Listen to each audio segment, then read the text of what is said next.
The sound of a small body hitting the polished marble floor is something a mother never forgets. It was not a stumble, it was a shove. My father's hand was still extended, his heavy gold signet ring catching the light from the 12-foot Christmas tree that dominated the room. "Get out!" he roared, his voice, shaking the Baccarat crystal glasses on the table. "That seat is for my real grandchild, not for charity cases." My 10-year-old daughter Maya lay on the cold floor, her eyes wide with terror, looking up at the man she had just tried to hug. You would expect someone to scream. You would expect my mother Vivian to rush over and check on her granddaughter. But she just froze, her hand hovering over her wine glass, her eyes darting to the guests to see if anyone had noticed the violence. My sister Bianca actually smirked, taking a sip of her champagne, as if this was unparalleled entertainment. 20 people in our sprawling Atlanta estate, surrounded by millions of dollars of art and imported furniture, and not one of them had a soul. The silence was deafening, heavier than the velvet drapes covering the windows. I stood there, gripping my clutch, and I felt something snap inside me. It was not my heart. It was my patience. I did not rush to pick her up immediately. I needed this image burned into my retina. I needed to remember exactly how small she looked against the cold grandeur of a house that had never been a home. I looked at my father, Reginald Brooks, a man obsessed with legacy bloodlines and appearances. He looked powerful, standing there in his bespoke suit, the patriarch demanding order. Look at him. Take a good look at the man who thinks he is the king of this castle, because he has no idea that I am already holding the keys to his kingdom. He thinks he just disciplined an unruly child. He does not know he just signed his own death warrant. In exactly 4 hours, that man will not be standing over my daughter with contempt. He will be kneeling in that exact spot, weeping, begging for mercy that I simply do not have. He thinks this is about a chair. He is wrong. This is an eviction. My name is Nia, and I am a forensic accountant. I find secrets for a living, and it turns out my family has more than anyone else. If you have ever been the black sheep, or if you have ever been told you do not belong in your own family, you need to hear this. Before I tell you how I took everything from them, without lifting a finger, hit that like button and subscribe. You might want to sit down for this, because the road to this moment didn't start with a shove. It started 4 hours earlier with a pair of discount socks. 4 hours before the violence erupted, the winter sun was casting long shadows across the circular driveway. I pulled my 5-year-old Honda Accord up to the front of the house, the engine sputtering slightly in the cold air. It looked like a bruised peach sitting next to the gleaming black Porsche Cayenne parked in the prime spot. I knew that Porsche was a rental. I had seen the airport tag on the keys earlier that week, but to the neighbors and the guests arriving later, it screamed old money and new success. That was the family brand. Illusion over reality. My mother Vivian stepped out onto the porch before I could even unbuckle my seatbelt. She stood there like a statue carved from ice, wrapped in a silk dress that shimmered under the porch lights. She checked her watch, her lips pressed into a thin line of disapproval. I opened the back door for Maya. My daughter was vibrating with holiday excitement, clutching a handmade card she had spent 3 days coloring. "Grandma," she squealed, sprinting up the steps with her arms wide open, ready to be engulfed in a hug. A normal grandmother would have dropped to her knees. A normal grandmother would have smiled. Vivian just took a sharp step back, shielding her dress with her manicured hands like she was fending off a muddy dog. "Watch the silk." "Maya?" She snapped, her voice tight with anxiety. "This is vintage. Handprints do not wash out." Maya froze mid-step, her little arms dropping to her sides, the light in her eyes dimming instantly. I felt a surge of heat in my chest, but I swallowed it down. I walked up the steps, placing a protective hand on my daughter's shoulder, steering her away from the woman who clearly saw her as a liability rather than a grandchild. "Hello, Mother," I said, keeping my voice neutral. Vivian did not look at my face. She was staring at my coat. It was a sensible beige trench coat, warm and professional, but under her gaze it felt like I was wearing a trash bag. She blocked the doorway with her body, refusing to let us pass. "Nia, please tell me you brought something else to wear," she hissed, glancing over her shoulder to make sure the catering staff could not hear. "You look like you just came from a shift at the DMV. Kyle has invited potential investors tonight. Important men from the city. We cannot have you looking like this. It reflects poorly on the family." I brushed past her, ushering Maya into the foyer before the cold could seep into her bones. The house smelled of expensive pine candles and desperation. "I am a forensic accountant, Mom," I said, keeping my voice low. "I make 6 figures. My coat is fine." She grabbed my arm, her nails digging into the wool fabric, pulling me close so her whisper felt like a threat. "Listen to me. Tonight, do not mention your actual job. Your father told everyone you are pursuing a PhD in economics. It sounds more prestigious.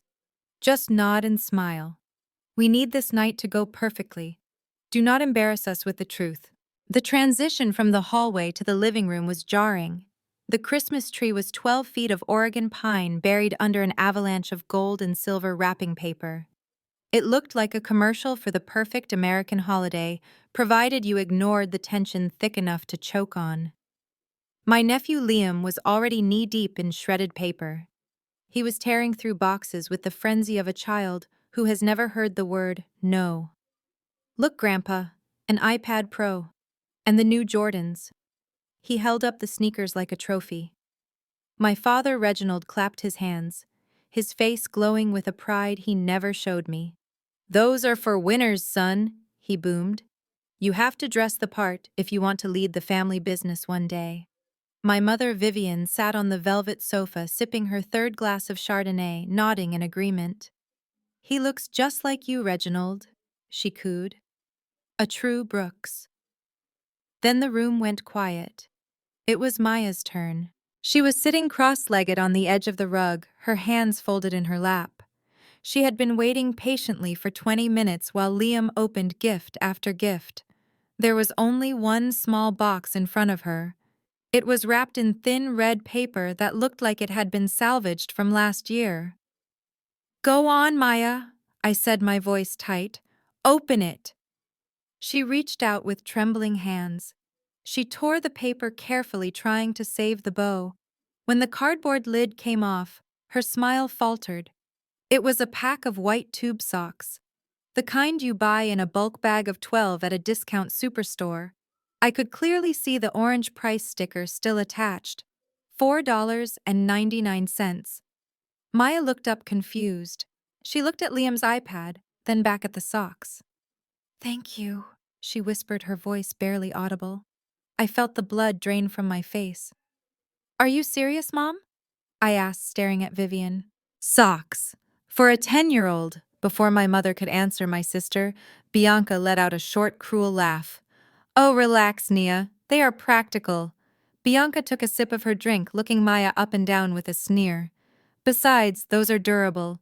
They are perfect for a kid like her who spends so much time running around in the streets. You know how rough the pavement is in your neighborhood." The insult landed like a slap.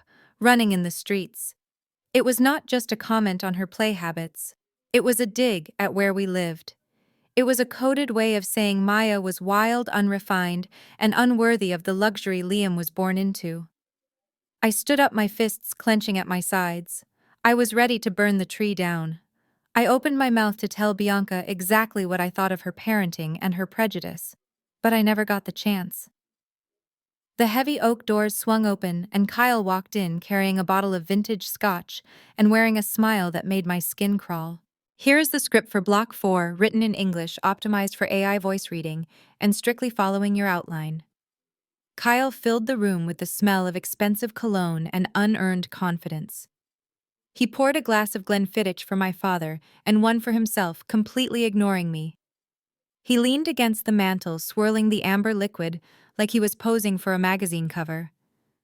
"The market is all about aggressive liquidity right now, Reginald," he said. "We are seeing a massive upside in reverse-leveraged beta assets. If you are not shorting the volatility index with crypto-backed derivatives, You are just losing money.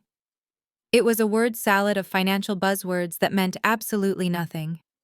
In my profession, we call that jargon buffering. It is what con artists do when they want to sound smarter than their mark.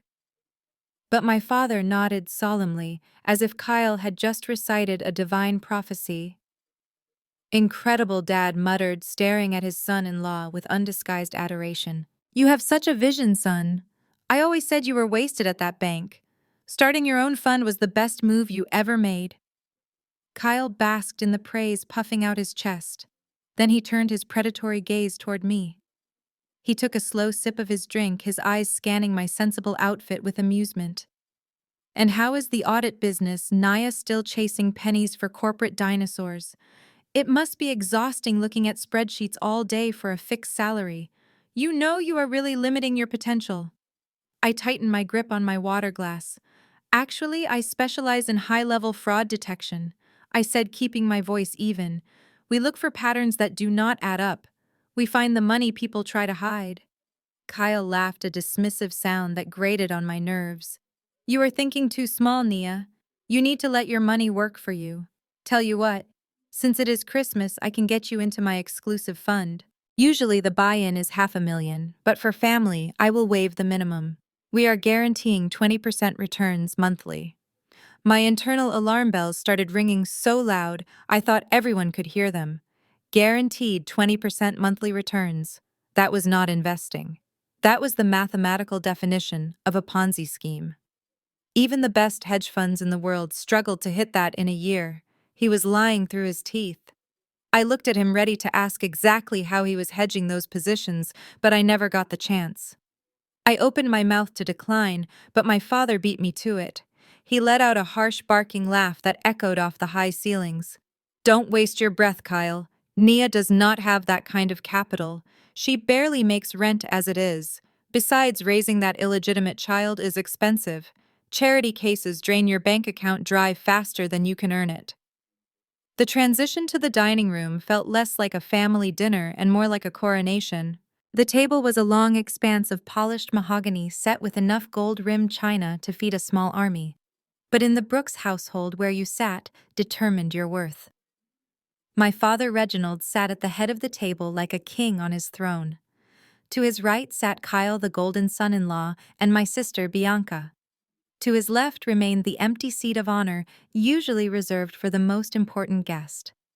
I found my place card near the swinging kitchen door, the spot typically reserved for the help. It was a subtle geographical reminder of my status. You belong in the back. You are an afterthought. Maya, however, did not understand the complex geography of our family dysfunction. She only saw an empty chair next to the grandfather she desperately wanted to please. While I was pulling out my chair at the far end of the table, Maya trotted up to the head. She looked at the empty velvet seat next to Reginald. Can I sit here, Grandpa? She asked, her voice small and hopeful. She didn't wait for an answer.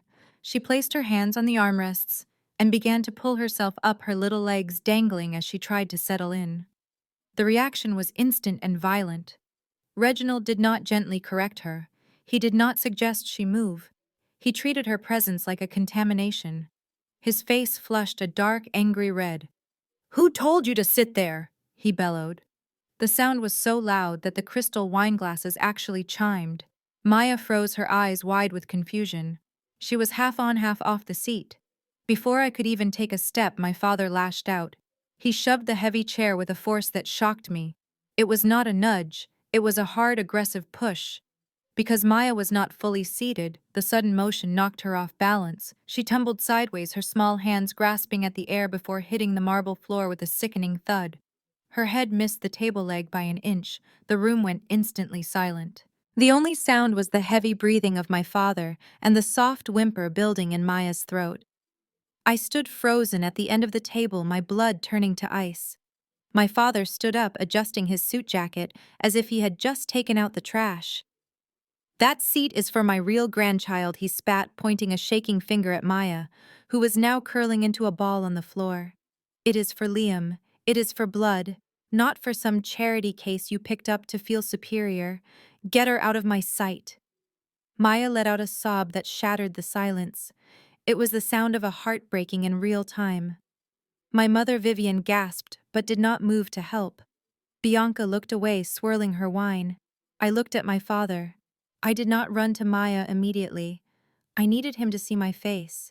I needed him to see the exact moment his daughter died and his enemy was born. I stared at him, my voice barely a whisper, yet loud enough to fill the cavernous room. "What did you just do?" I dropped to my knees beside my daughter. The cold marble bit into my skin through my stockings, but I did not feel it. All I felt was the trembling of Maya's small body against mine. She was not crying out loud, but holding her breath in that terrifying way children do when they are in shock. I checked her elbows. I checked her head.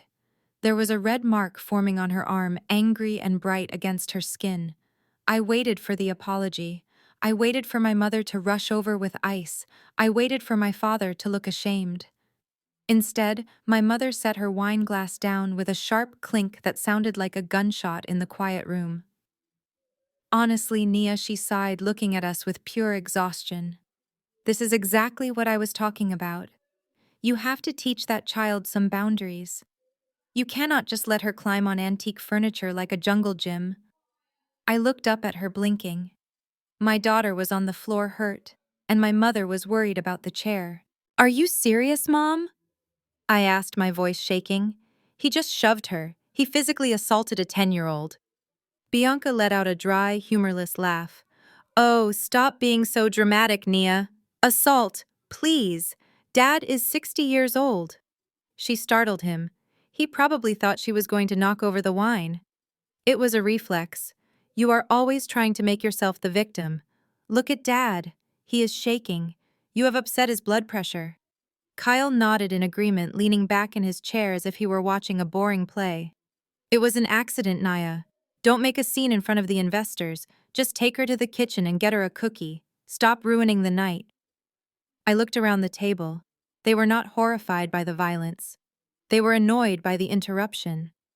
In their eyes, Maya's pain was an inconvenience. My anger was an overreaction. This was the gaslighting I had endured my entire life, but seeing it directed at my daughter flipped a switch in my brain. I stood up, pulling Maya with me. I dusted off her dress with slow, deliberate movements. I smoothed her hair. I did not cry. I felt a strange calm wash over me. It was the calm of a soldier who finally identifies the enemy. "Okay," I said, my voice steady and low. "I understand. I understand exactly where we stand. I understand that furniture matters more than family." I picked up my purse. I did not say goodbye. I took Maya's hand and turned toward the door. As we walked past the 12-foot tree and the piles of expensive gifts, my father found his voice. He stood up, his face purple with rage, realizing he was losing control of his audience. "If you walk out that door, Nia, do not come back," he screamed, his voice echoing off the vaulted ceiling. "You are out of the will, you hear me? You get nothing. I am cutting you off." I didn't look back. I just kept walking, knowing that in a few hours, the only person who would be left with nothing was him. The cold air inside the Honda felt like a sanctuary compared to the suffocating heat of the dining room. I buckled Maya into her booster seat. She was shivering, not from the temperature, but from the shock of rejection. She looked up at me with tear-filled eyes, her small hands gripping the seatbelt strap. "Mommy, why does Grandpa hate me? Is it because I broke the chair?"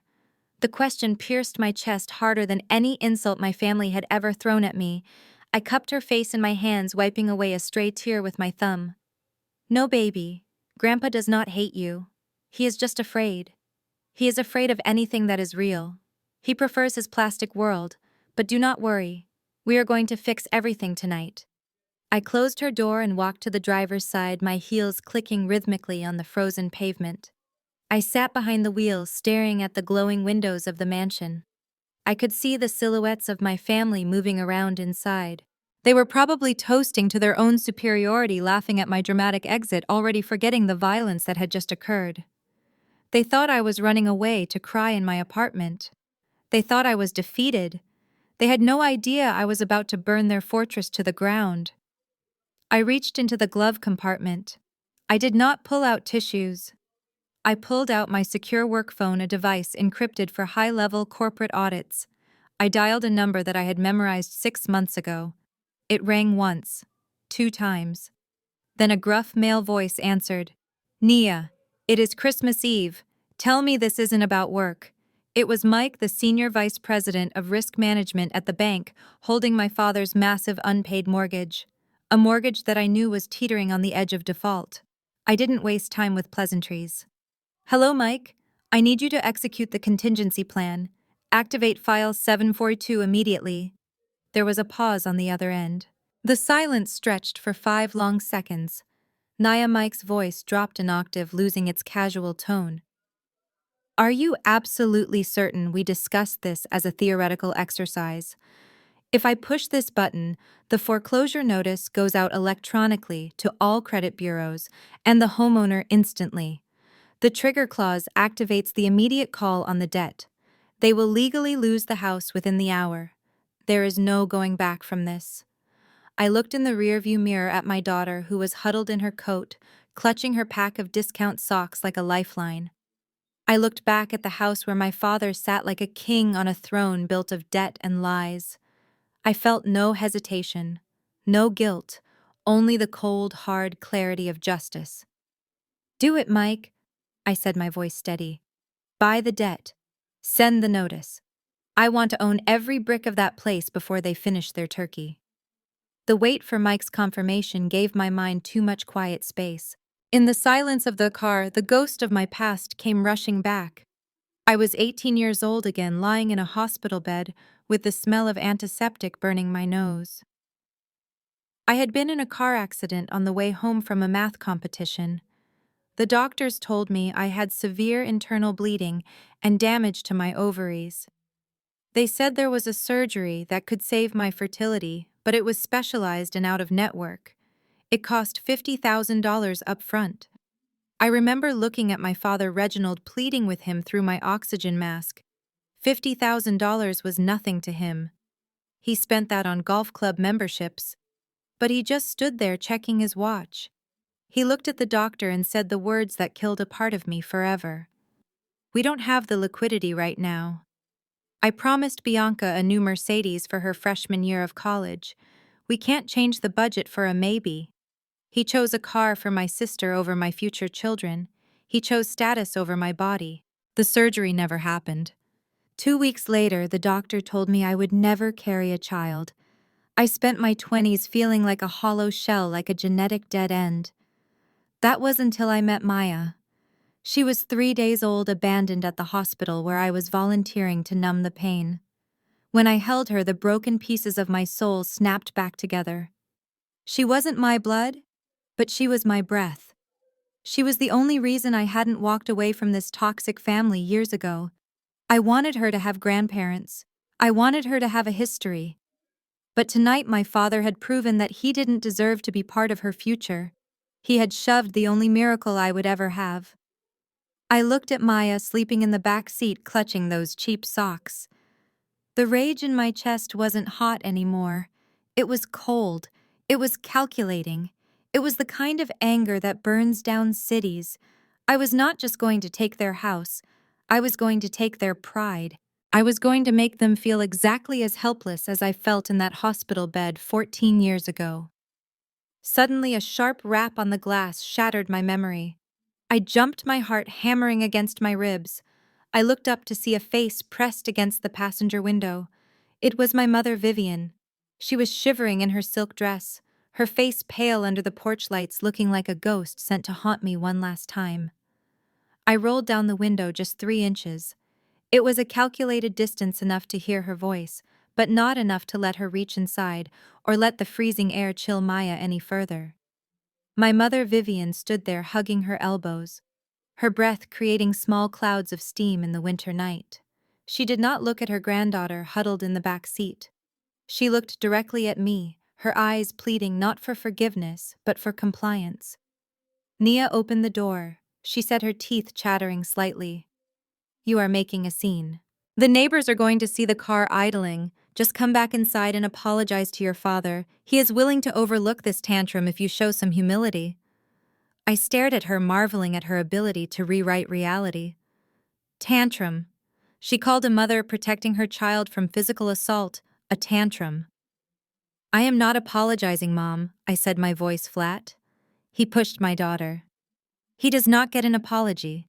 He gets a lawsuit. Vivian rolled her eyes, a gesture so dismissive it made my stomach turn. Oh, stop it. He is old. He is stressed. Do you know he is planning to announce the distribution of the family company shares tonight? He is signing over 40% of the equity. Do you really want to lose your inheritance because of your pride? Think about the money, Nia. Think about Maya. I laughed, a dry, sharp sound. You want me to think about the money? Okay, let's talk about the money. I leaned closer to the window slot. Mom, do you actually know where the money is? Do you know that the SEC is currently investigating Kyle for securities fraud?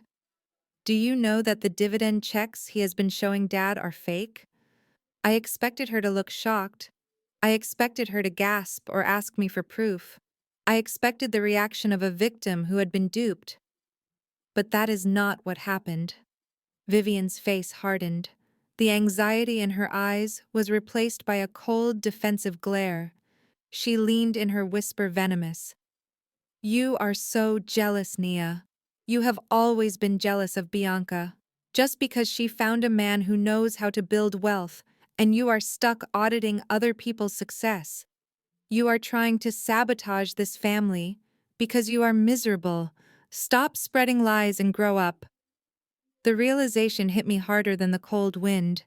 She didn't ask if it was true. She didn't ask for evidence. She attacked my character. That meant she knew.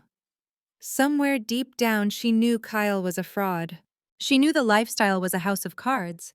But she preferred the beautiful lie to the ugly truth. She was not a victim. She was an accomplice. She was willing to let my father go bankrupt and let my daughter be abused just to keep up the appearance of being a perfect, wealthy matriarch. I looked at the woman who gave birth to me, and the last shred of guilt I felt about what I was about to do evaporated. I was going to offer her a lifeboat. I was going to let her stay in the house while Dad and Kyle took the fall, but not anymore. If she wanted to stand by the captain of a sinking ship, she was going to drown with him. I rolled up the window without saying another word, leaving her standing alone in the cold.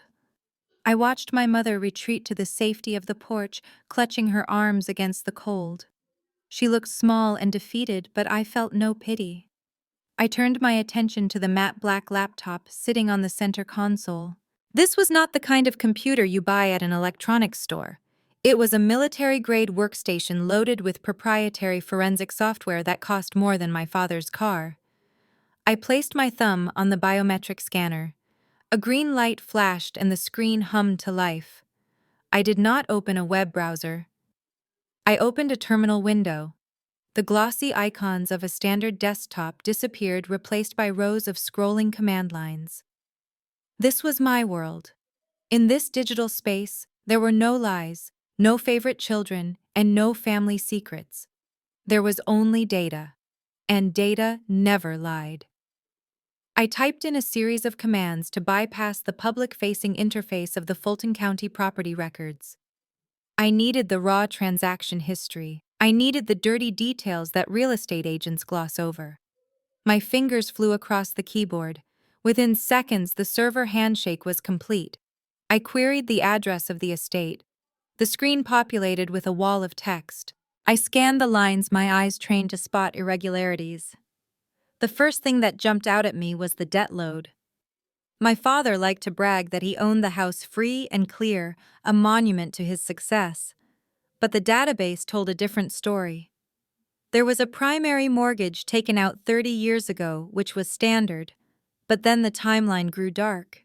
2 years ago, a second mortgage was recorded. High interest, short term. 6 months later, a third lien was placed on the property. This one was from a private equity lender known for predatory lending practices. I did the math in my head. The total debt secured against the house was now 120% of its market value. The estate was not an asset. It was a liability. It was a sinking ship made of brick and mortar. My father was paying interest on money he did not have likely to fund the lavish lifestyle he could no longer afford. But who authorized this? My father was old-fashioned. He feared debt. He believed in cash. This aggressive leveraging did not fit his psychological profile. I dug deeper. I pulled up the digitized document images associated with the third lien. I needed to see the signatures. I needed to see who was holding the pen. The file downloaded. I opened the PDF.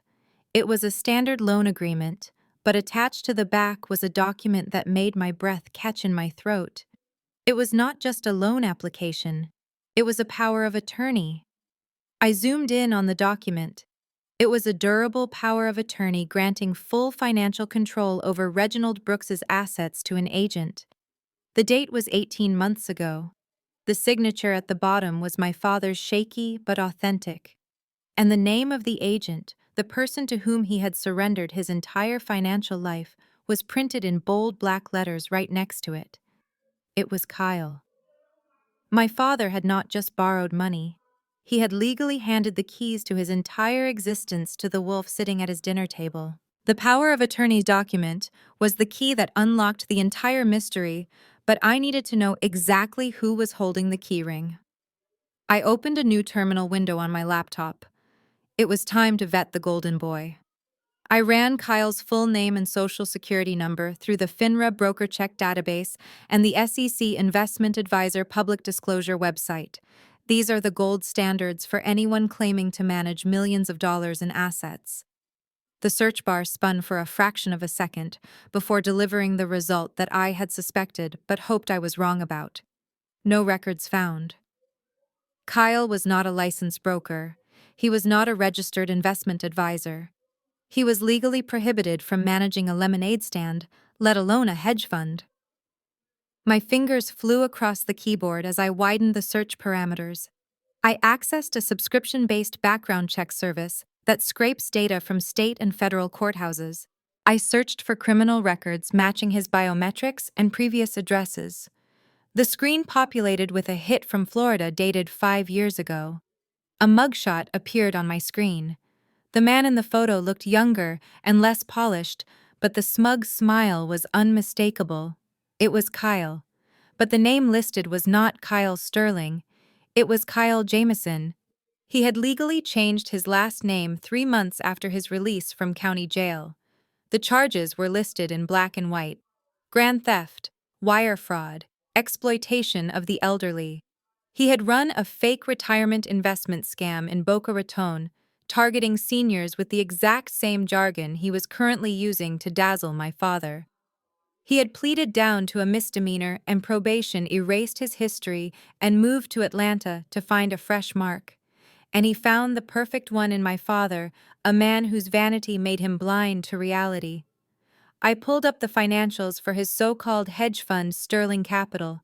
It took me less than 2 minutes to deconstruct the architecture. It was a textbook Ponzi scheme. There were no investments. There were no trades. The 20% returns he was showing my father were simply money recycled from new investors to pay off the old ones. But the inflows had stopped. The account balance was effectively zero.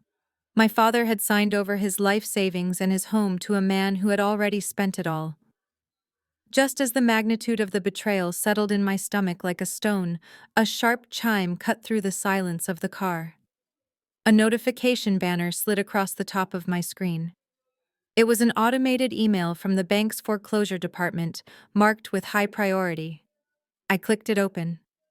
The subject line read, "Auction finalized regarding 124 Oak Street." The body of the email was short and brutal. It confirmed that the debt had been purchased in full. The title transfer was immediate. The ownership of the estate had officially changed hands. I looked up from the screen at the sprawling mansion. My father was no longer the king of his castle. He was a trespasser in mine. The PDF document opened on my screen with a slight lag, the spinning wheel testing the limits of my patience. When the text finally sharpened into focus, My eyes went straight to the bottom line of the transfer of lien's certificate. This was the legal instrument that moved a debt from one hand to another. I needed to see the name of the new creditor in black and white to believe it. There it was. Obsidian Holdings, LLC. A dry, cold smile touched my lips. My father would never recognize the name. To him, it would sound like just another faceless corporate entity, another vulture fund circling his carcass. But I knew better. Obsidian Holdings was a shell company I had incorporated in Delaware 3 years ago to manage my private investments. It was my company. When I gave Mike the order to execute the buyout clause, the bank did not sell the debt to a stranger, they sold it to me. I had set up a standing limit order on this specific property months ago, anticipating this exact financial crash. The transaction timestamp was 10 minutes ago. The wire transfer from my trust fund had cleared. The reality of the situation washed over me. Technically, I was no longer just the daughter sitting in the driveway. I was the senior secured creditor. I owned the paper that this house was built on. My father, who had spent his life bragging about ownership and lineage, was now living in my asset. He was terrified of debt, and now I was his debt. He was living on my mercy, and unfortunately for him, my supply of mercy had run out the moment he put his hands on my child. I closed the laptop with a satisfying snap. The screen went dark, and the reflection staring back at me was no longer the hurt daughter who had been pushed out the door. It was the face of a woman holding a royal flush. I unplugged the secure key and slipped the computer back into its case. The cold air in the car did not feel biting anymore. It felt bracing. It felt like adrenaline. I checked my makeup in the rearview mirror. No tears, no smudges, just sharp lines and determination. I was ready. But I could not do this alone. I needed my partner to be ready too. I turned in my seat to face the back seat. Maya was still clutching her knees, her eyes red and puffy. She looked small and defeated. I could not let her walk back in there feeling like a victim. I needed her to walk in with her head high. I reached back and squeezed her hand gently. "Maya, look at me," I said softly. She lifted her head, sniffing. "Do you remember that spy movie we watched last weekend? The one where the lady had to sneak into the bad guy's castle to get the secret codes?" She nodded slowly, wiping her nose. "Well, tonight we are going to play a game. We are going to act like secret agents. We are going to go back inside, but we are not going to be sad. We are going to be brave. Are you ready to play the spy game with Mommy?" The heavy oak door swung open with a groan that echoed through the silent foyer. A gust of freezing December wind rushed past us, causing the flames of the expensive pine-scented candles to dance wildly. It was a dramatic entrance, unscripted but perfect. I tightened my grip on Maya's hand, feeling her small fingers squeeze back. "Remember," I whispered to her. "We are spies." She nodded, lifting her chin, mimicking my posture. We stepped onto the marble floor, the sound of my heels announcing our return to the people who had just cast us out. In the living room, the celebration was already in full swing. My father, Reginald, was standing by the fireplace, a fresh glass of champagne in his hand. Kyle was laughing at something, his head thrown back, looking like the master of the universe. My mother was smiling, relieved that the problem had removed itself. When they saw us standing in the archway, the laughter died instantly. It was as if a ghost had walked in. My father lowered his glass, his brow furrowing in confusion and annoyance. He looked at the clock on the mantel. We had been gone less than 20 minutes. Bianca was the first to recover. She swirled her wine, a cruel smirk playing on her lips. She looked at Kyle, then back at me, shaking her head. "Well, that didn't last long, did it?" She let out a short, sharp laugh. "What happened, Nia? Did your heater break in that sad little apartment of yours? Or did you realize you don't actually have enough money to buy dinner for your stray cat?" She gestured to Maya with her glass, spilling a few drops of red wine on the carpet. "I told you, Dad. She always crawls back when she gets hungry. It is pathetic, really. You should have locked the door."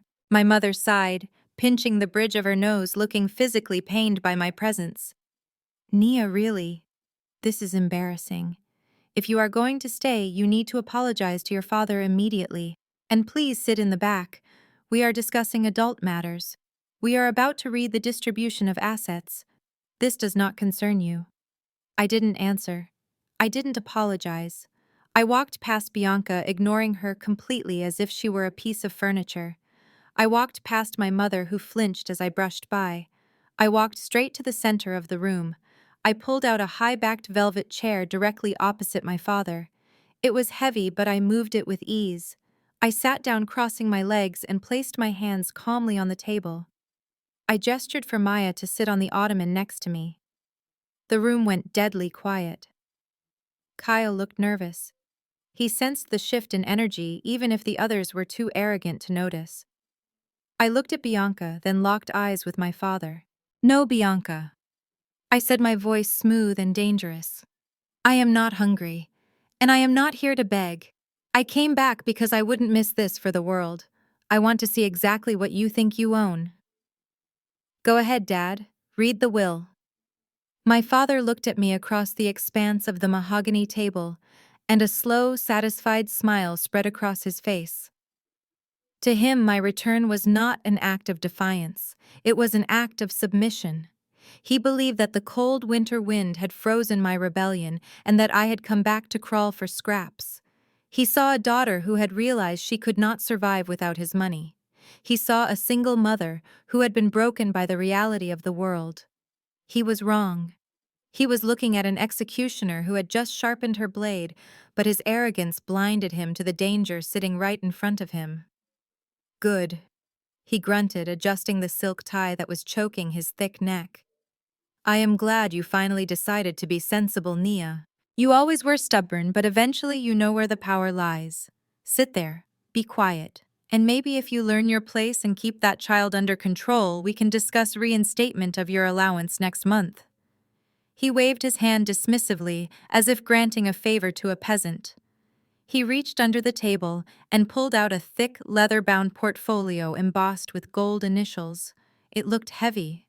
It looked official. It was the physical manifestation of his ego. He placed it on the table with a thud that echoed in the silence of the room. "This," he announced, tapping the cover with his heavy gold ring, "is the future of this family. This is the roadmap for the Brooks legacy." My mother Vivian sat up straighter, smoothing her dress, looking anxious but hopeful. Bianca leaned forward, her eyes practically glowing with greed, ready to claim her prize. But Kyle did not look happy. He was not looking at the will. He was watching me. He was studying the way I sat perfectly still, my hands folded calmly on the table, my face a mask of absolute serenity. Kyle was a predator, and predators have a sixth sense for danger. He knew that a victim who is crying is safe, but a victim who is smiling is a threat. He saw that I wasn't nervous. He saw that I wasn't looking at the folder with longing.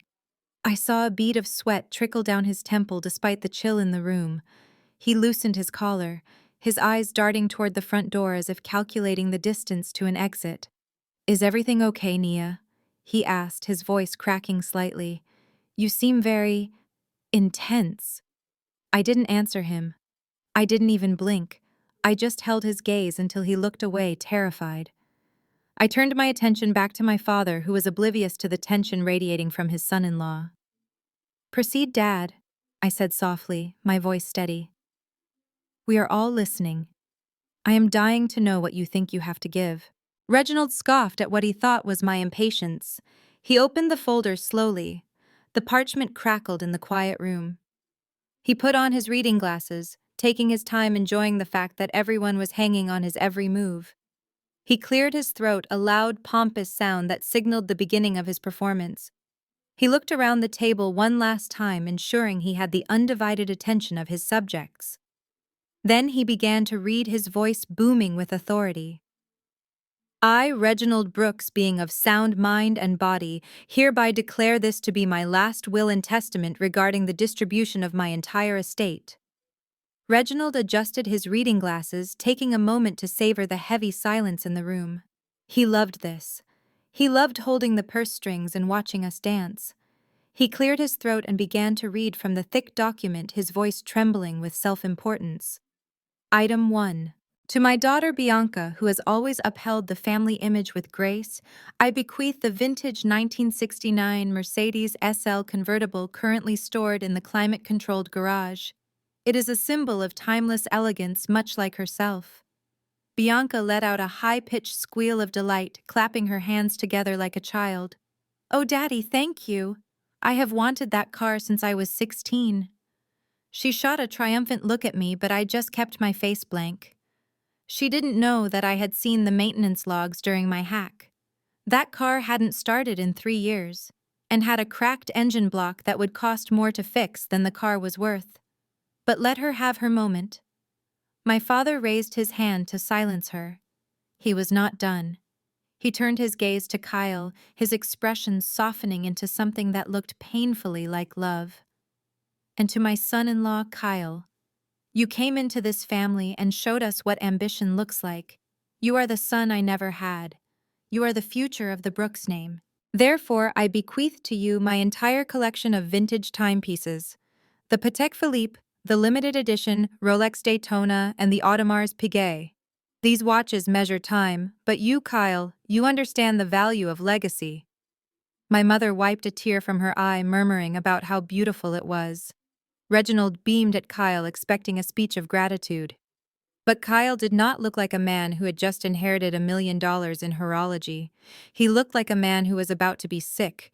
His skin had taken on a grayish, clammy pallor. He tugged at his collar, which suddenly seemed too tight. "Thank you, Reginald." He managed to choke out his voice, thin and reedy. That is too generous."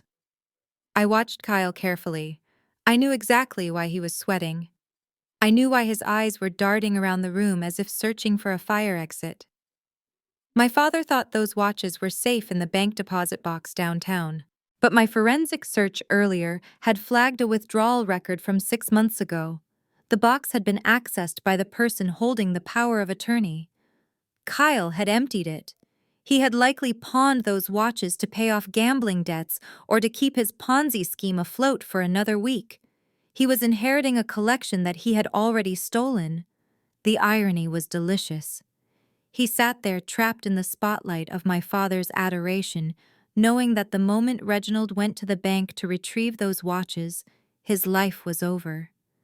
He forced a smile, but it looked more like a grimace of pain. He picked up his water glass, and I saw his hand shaking so badly that the ice cubes clattered against the crystal. He looked at me, and for a second our eyes locked. He saw that I knew. He saw the predator looking back at him. And that was when the first drop of sweat rolled down his forehead. Reginald turned the page of the heavy leather binder with a slow, deliberate movement. He wanted to savor this moment. He smoothed the parchment flat with his hand, taking a long, dramatic pause to ensure every eye in the room was fixed on him. The air in the room grew heavy with anticipation. Bianca was practically vibrating with excitement, eager to see me humiliated one last time. Kyle wiped his forehead with a napkin, looking relieved that the spotlight had shifted away from his stolen watches. My father cleared his throat, a sound that rumbled deep in his chest. "And now we come to the matter of my eldest daughter, Nia," he announced, his voice dropping an octave to convey his profound disappointment. He did not look at me. He looked at the paper as if reading a sentencing order. To Nia, he read, enunciating every syllable. "I leave the sum of $100. A ripple of shock went through the room, followed immediately by a cruel, stifled giggle from Bianca. My father continued, raising his voice to talk over the snickering. "This sum is a reflection of her choices. Since she has chosen to direct her resources and affection toward an outsider, a child who shares no blood with this family, she clearly has no need for the Brooks inheritance. She has chosen her path. Let her walk it alone." He closed the folder with a finality that echoed off the walls. There it was, the final rejection. He wasn't just cutting me out. He was pricing my worth as a daughter at $100. It was less than he spent on a bottle of wine. Bianca leaned over to Kyle, whispering loud enough for everyone to hear. $100. Maybe she can finally buy Maya some socks that fit. The room erupted in low, polite laughter. My mother offered a sad, pitying smile, as if to say, "You brought this on yourself." But I did not cry. I did not scream. I felt a strange sense of lightness.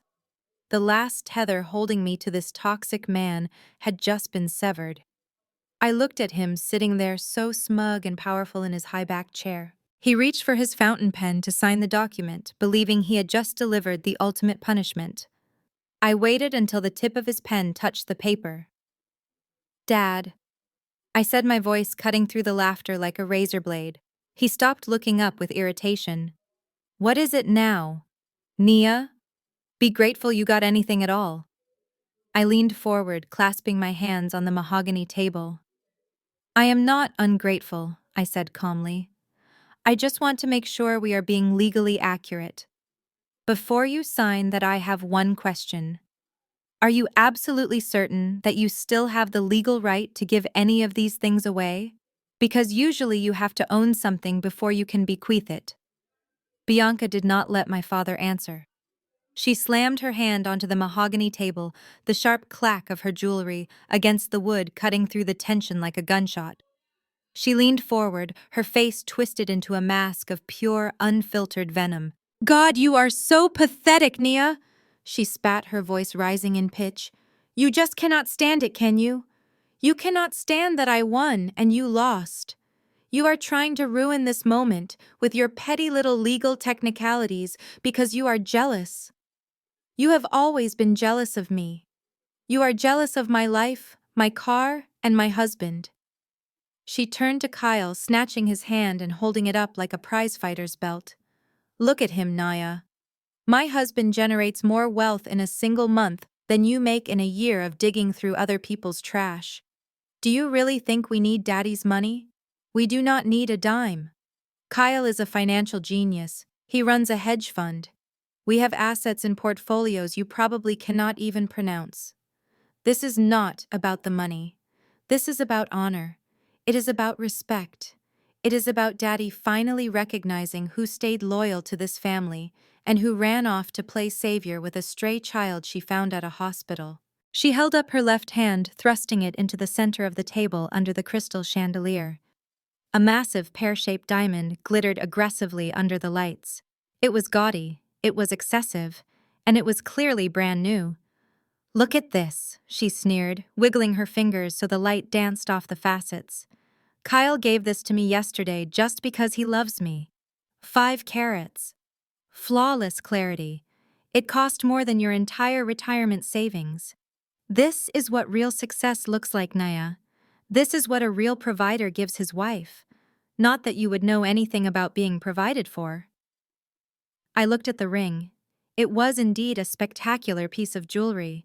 It was also incredibly familiar. During my forensic deep dive into the family finances 40 minutes ago, I had flagged a very specific transaction. A high-value purchase at Tiffany & Company that had been processed 48 hours prior. The amount was staggering. But the source of funds was even more interesting. It had not come from Sterling Capital.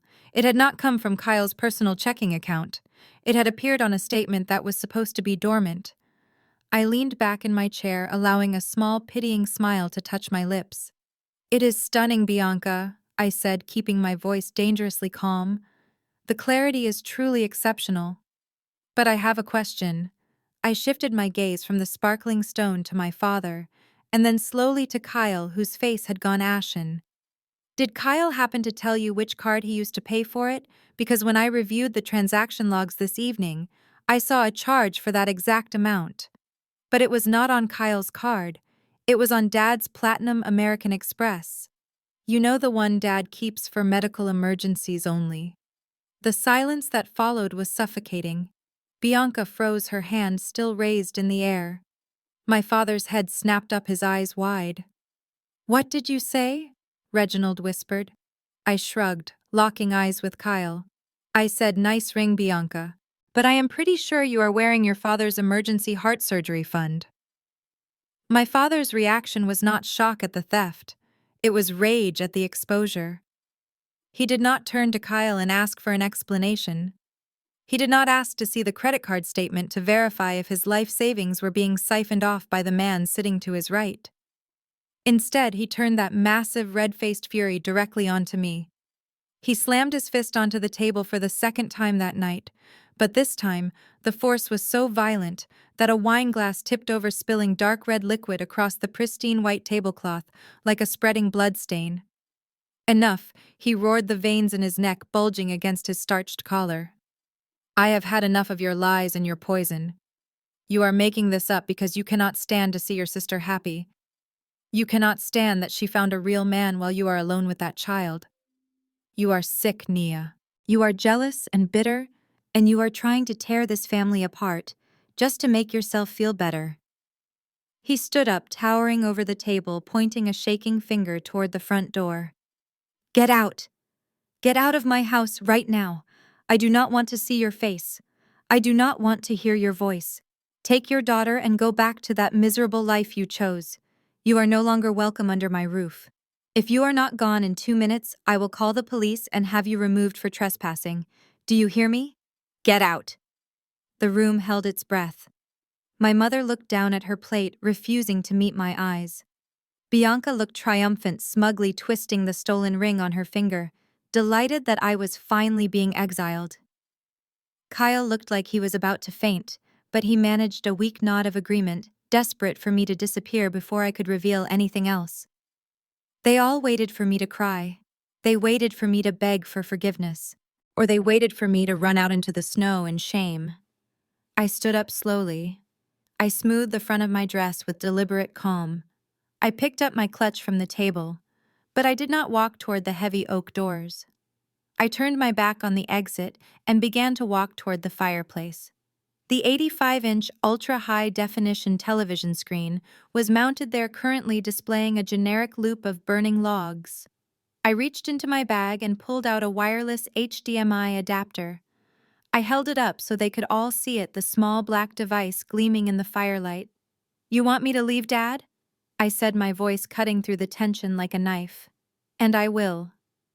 But before I go, I think we should watch a little holiday special I put together. It is a very educational film about where your money really went. I plugged the device into the side of the TV.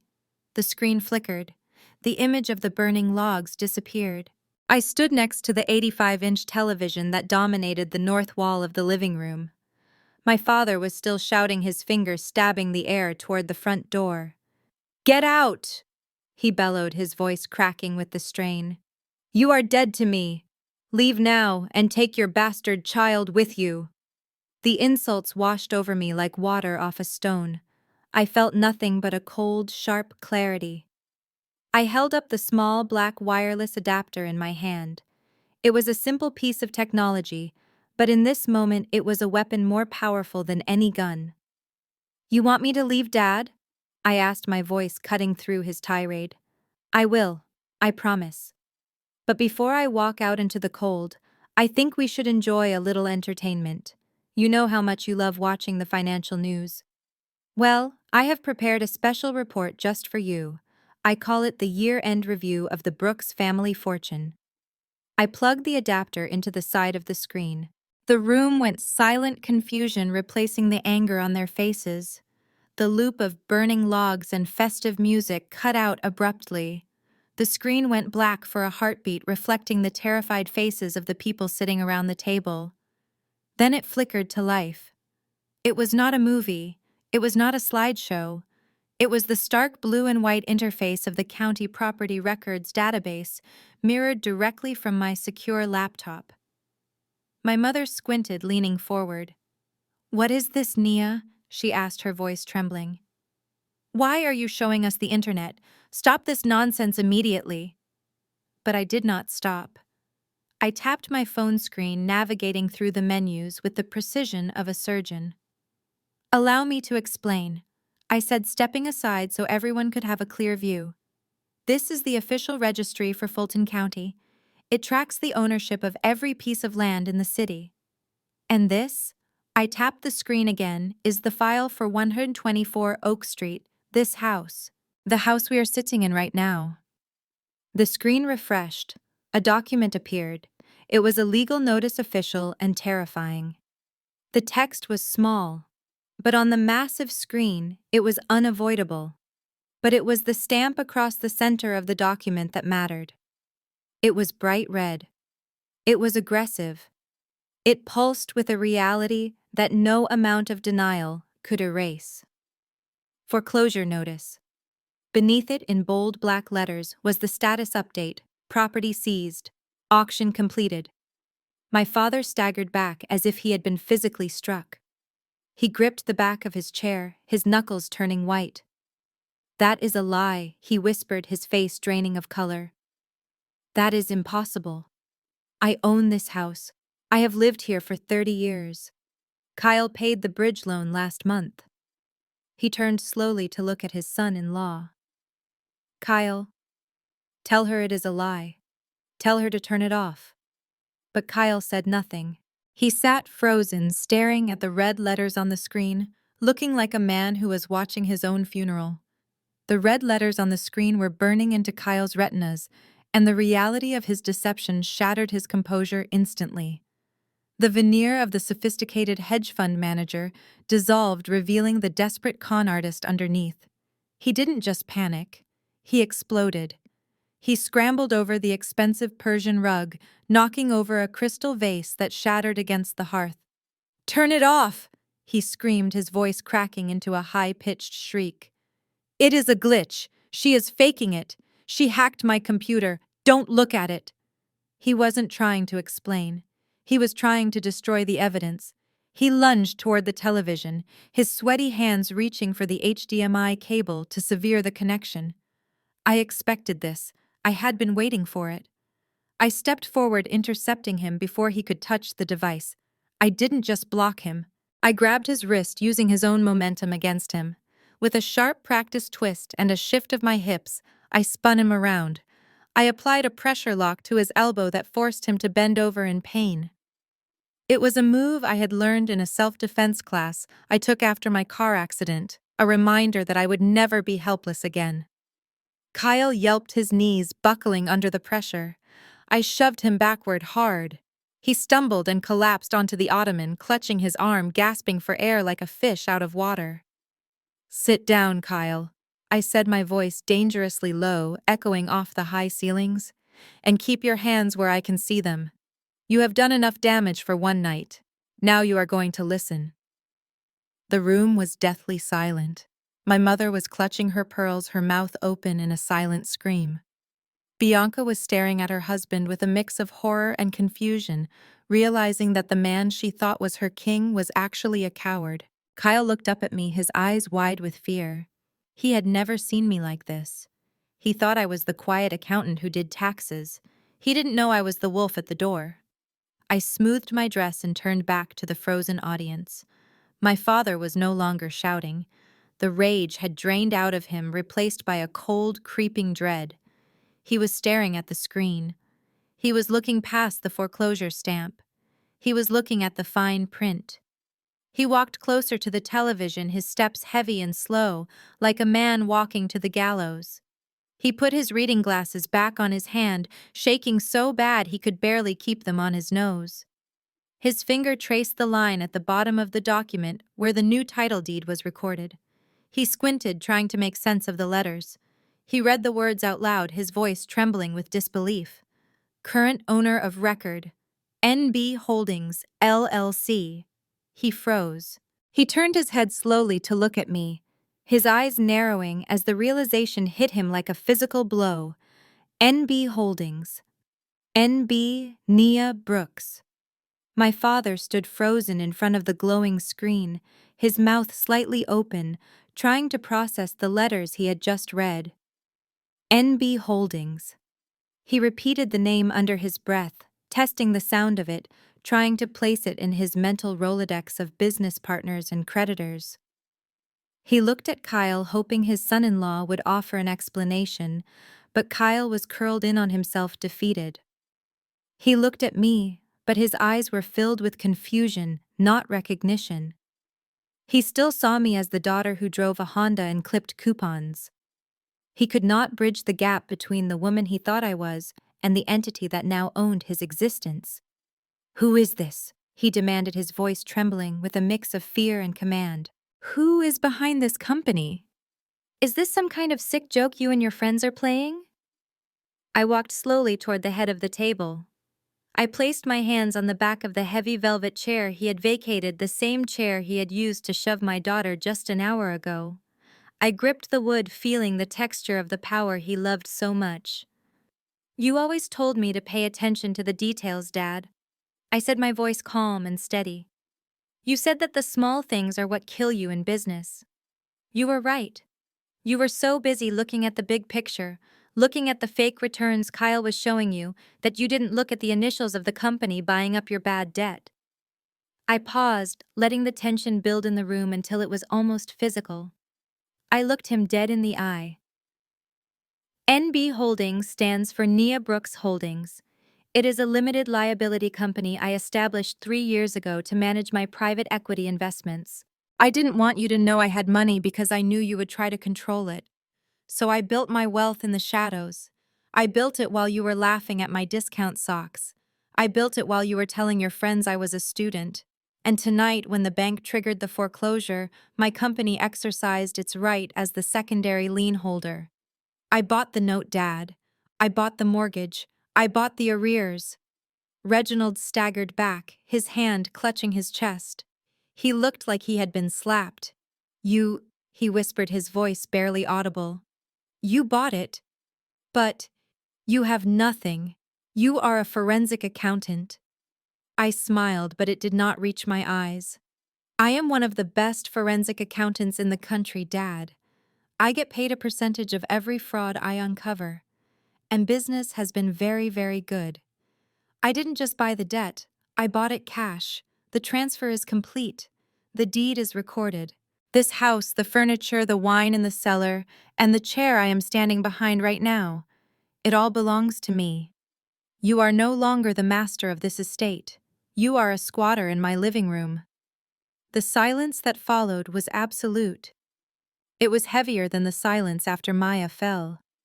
It was the silence of a world ending. My mother stopped breathing.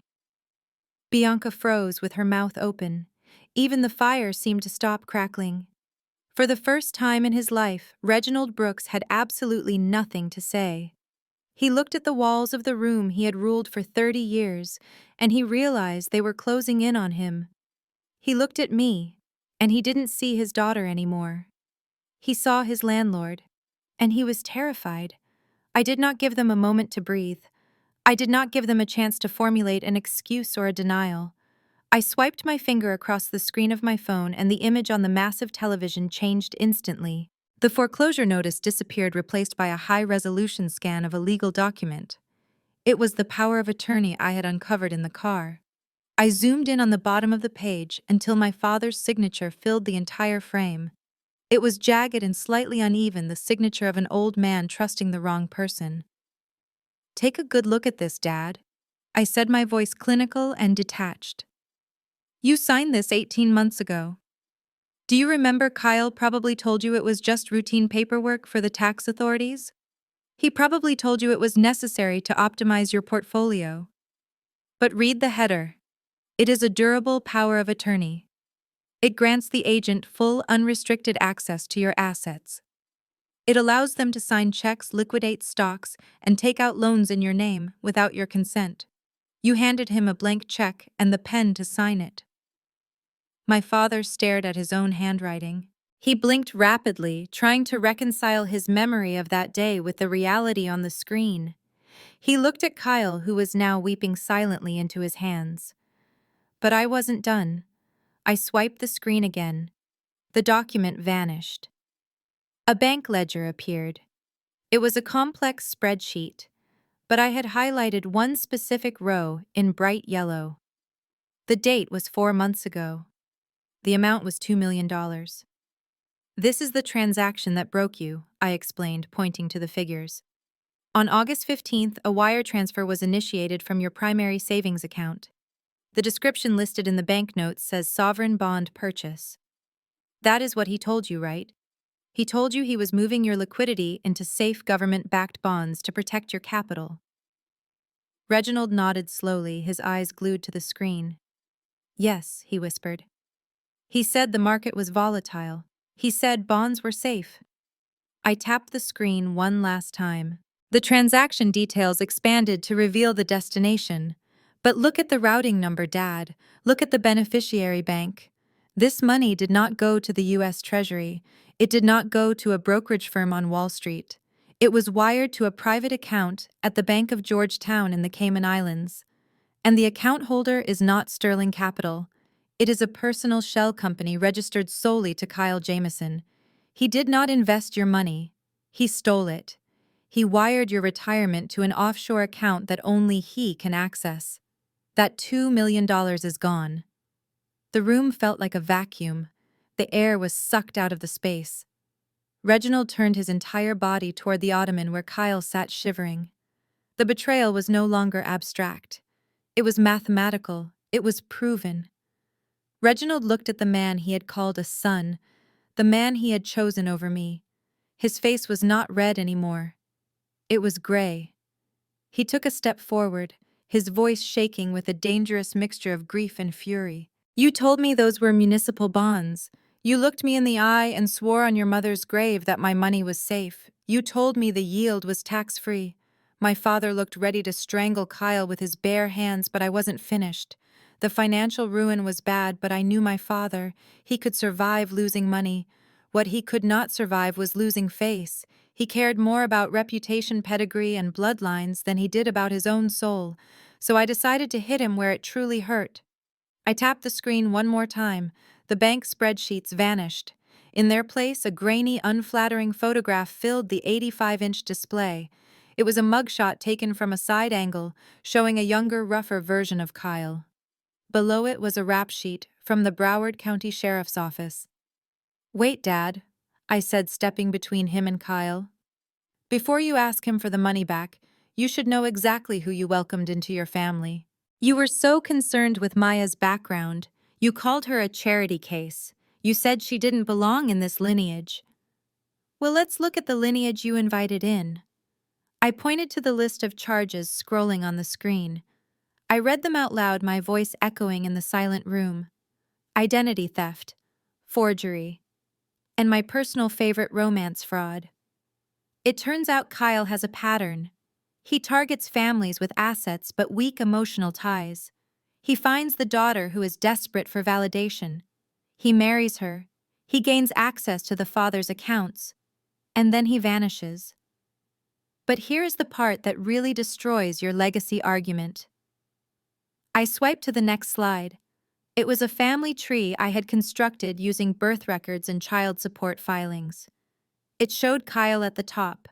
Branching out from him were 3 different women, and below them 5 children.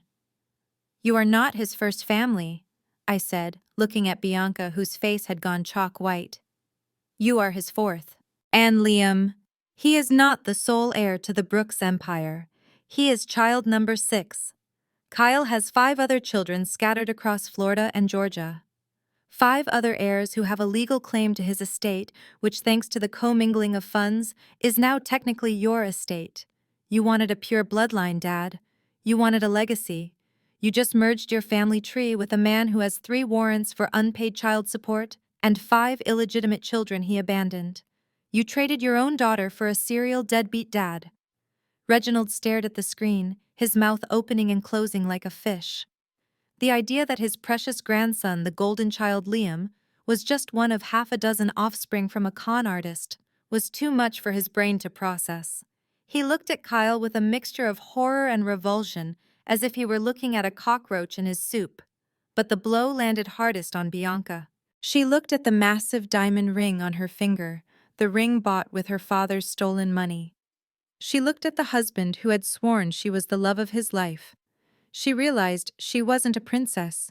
She was just another mark in a long line of victims. The illusion cracked. Her eyes rolled back in her head. She let out a soft, whimpering sigh and collapsed sideways. She didn't fall to the floor.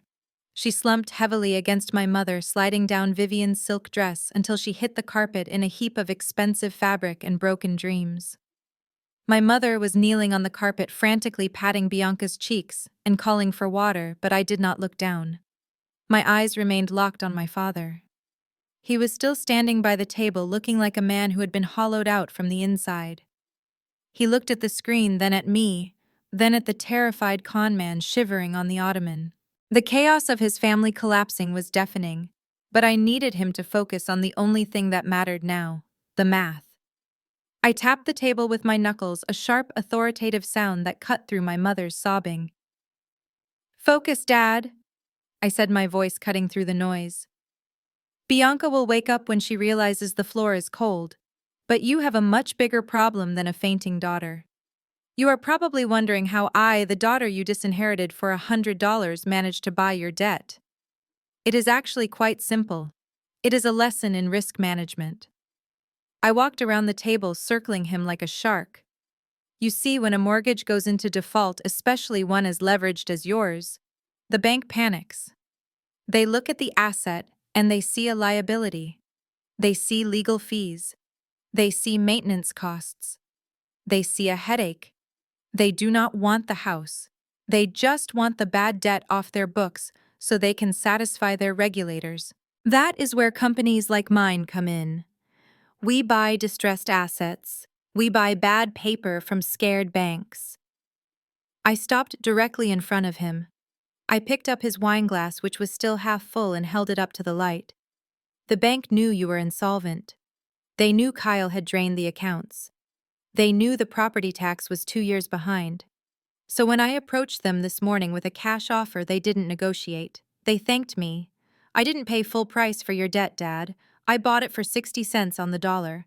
I acquired your entire legacy for a discount because the bank decided you were a bad bet." Reginald flinched.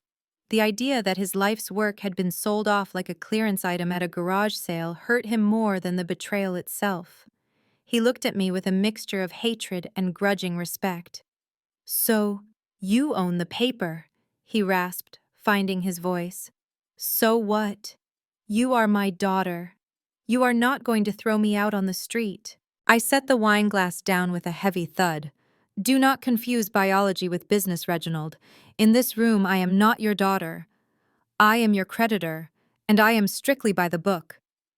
I pulled a folded document from my clutch and slid it across the mahogany table until it rested under his trembling hand. "This is the payoff demand," I said, my voice turning to steel. "I have calculated the principal, the accrued interest, the late penalties, and the legal fees associated with the foreclosure. The total amount outstanding is exactly $3,200,000.42. You have 2 options. You can write me a cashier's check for the full amount right now, and I will sign the deed back over to you. Or if you do not have the liquidity, which we both know you don't, you can vacate the premises. You have exactly 1 hour to pack your bags, pay me, or get out." The silence in the room was no longer terrifying. It was pathetic. My father looked at the piece of paper I had slid across the table, as if it were a physical weight he could not lift. $3.2 million. In his prime, that number would have been a nuisance, a bad quarter, a tax write-off, but tonight it was an insurmountable mountain. He reached into his breast pocket and pulled out his checkbook. It was a reflex, a muscle memory born of decades of solving problems by throwing money at them. He opened the leather cover and uncapped his fountain pen. He was going to write the check. He was going to throw it in my face and demand I leave. But the pen just hovered over the line. The ink began to bleed into the paper, creating a small dark stain. His hand started to shake. A tremor that started in his fingers and traveled up his arm until his entire body was vibrating. He remembered. He remembered the spreadsheet I had just shown him.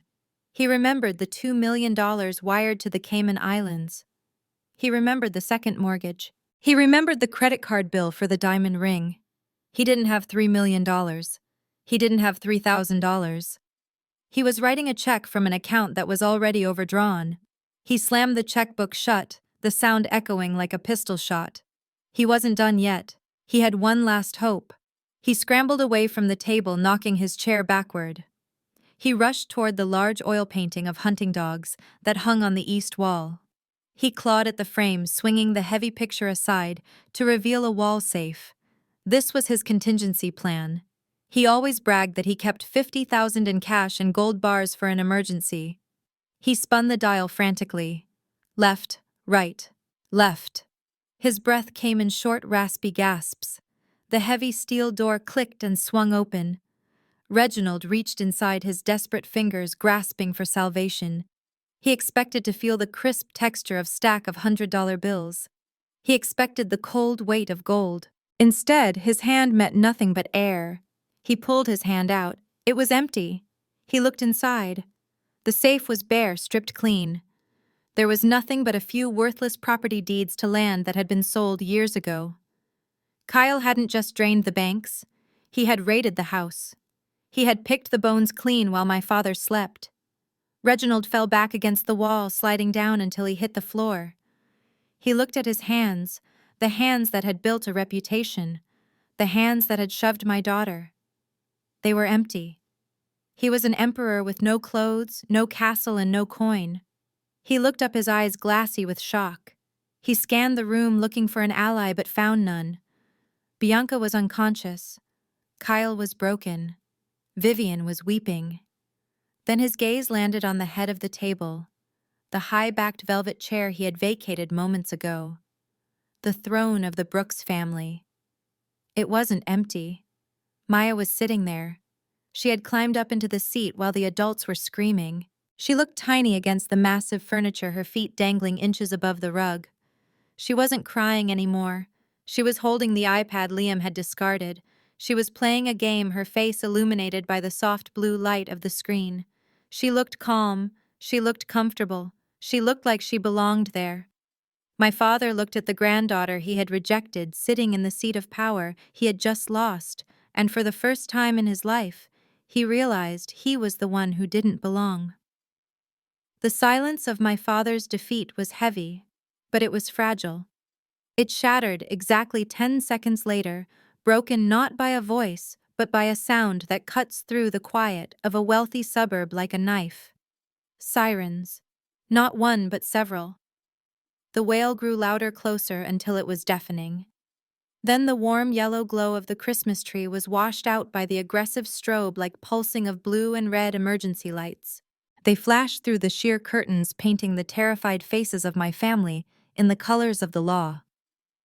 My father looked toward the window, confused. My mother stopped crying and looked at the door. But I didn't look. I checked my watch. Right on time. Heavy footsteps pounded on the front porch. There was no polite doorbell ring this time. There was a thunderous hammering on the heavy oak door. "Open up! Police!" The command muffled through the wood, but unmistakable in its authority.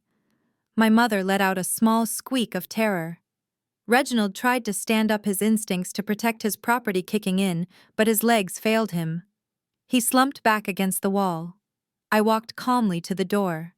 I unlocked the deadbolt and swung it open. The freezing night air rushed in again, followed by 4 officers in tactical vests and 2 men in sharp charcoal suits. I recognized the lead agent immediately. It was Detective Reynolds, a contact I had worked with on a massive embezzlement case in Chicago 2 years ago. He nodded at me, a quick professional acknowledgement of the tip I had sent him 3 hours ago, along with a zip file of incriminating evidence. I stepped aside, sweeping my arm toward the living room, like a hostess welcoming guests to a party. "He is in the living room, Detective. The one crying on the ottoman." The officers swarmed the room.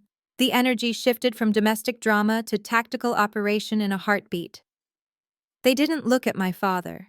They didn't look at the unconscious Bianca. They moved in a straight line toward Kyle. "Kyle Jameson," Detective Reynolds announced, his voice booming.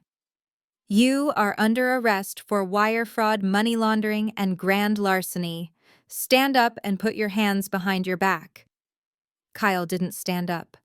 He scrambled backward, knocking over the coffee table, scattering festive nutcrackers across the floor. "No, wait. You have the wrong person.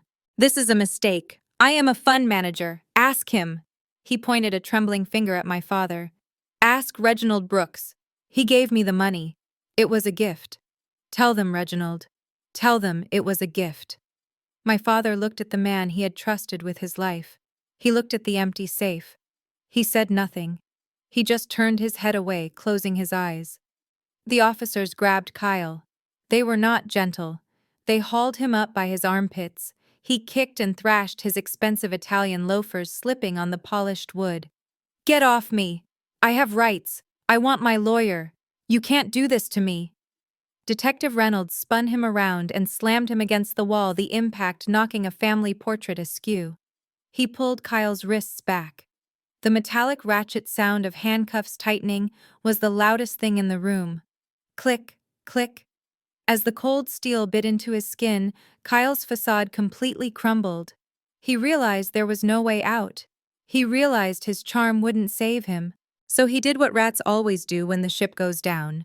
He turned on his own. He twisted his head around, his face purple with exertion and panic, spit flying from his mouth. It wasn't me. It was her. He screamed, jerking his head toward Bianca, who was still slumped on the floor. She made me do it. She wanted the ring. She wanted the car. She knew the money was stolen. She is the one you want. She is the accomplice. Check her accounts. She spent it all. The accusation hung in the air, ugly and raw. He was willing to send his wife, the mother of his child, to prison just to shave a few months off his sentence. The officers ignored his babbling. They dragged him toward the door. He dug his heels into the carpet, leaving tracks screaming obscenities, a man stripped of all dignity. Just as they reached the archway, the commotion finally roused Bianca. She groaned, her eyelids fluttering open. She looked up, disoriented, trying to piece together why she was on the floor. Her eyes focused. She saw the open door. She saw the police. She saw her husband, the love of her life, the father of her son, being hauled out into the flashing blue night in handcuffs. The reality hit her with the force of a physical blow. She didn't hear him betray her. She only saw him leaving. She scrambled to her knees, her hair wild, reaching out a hand toward the door. Kyle, she screamed, a raw, primal sound of abandonment.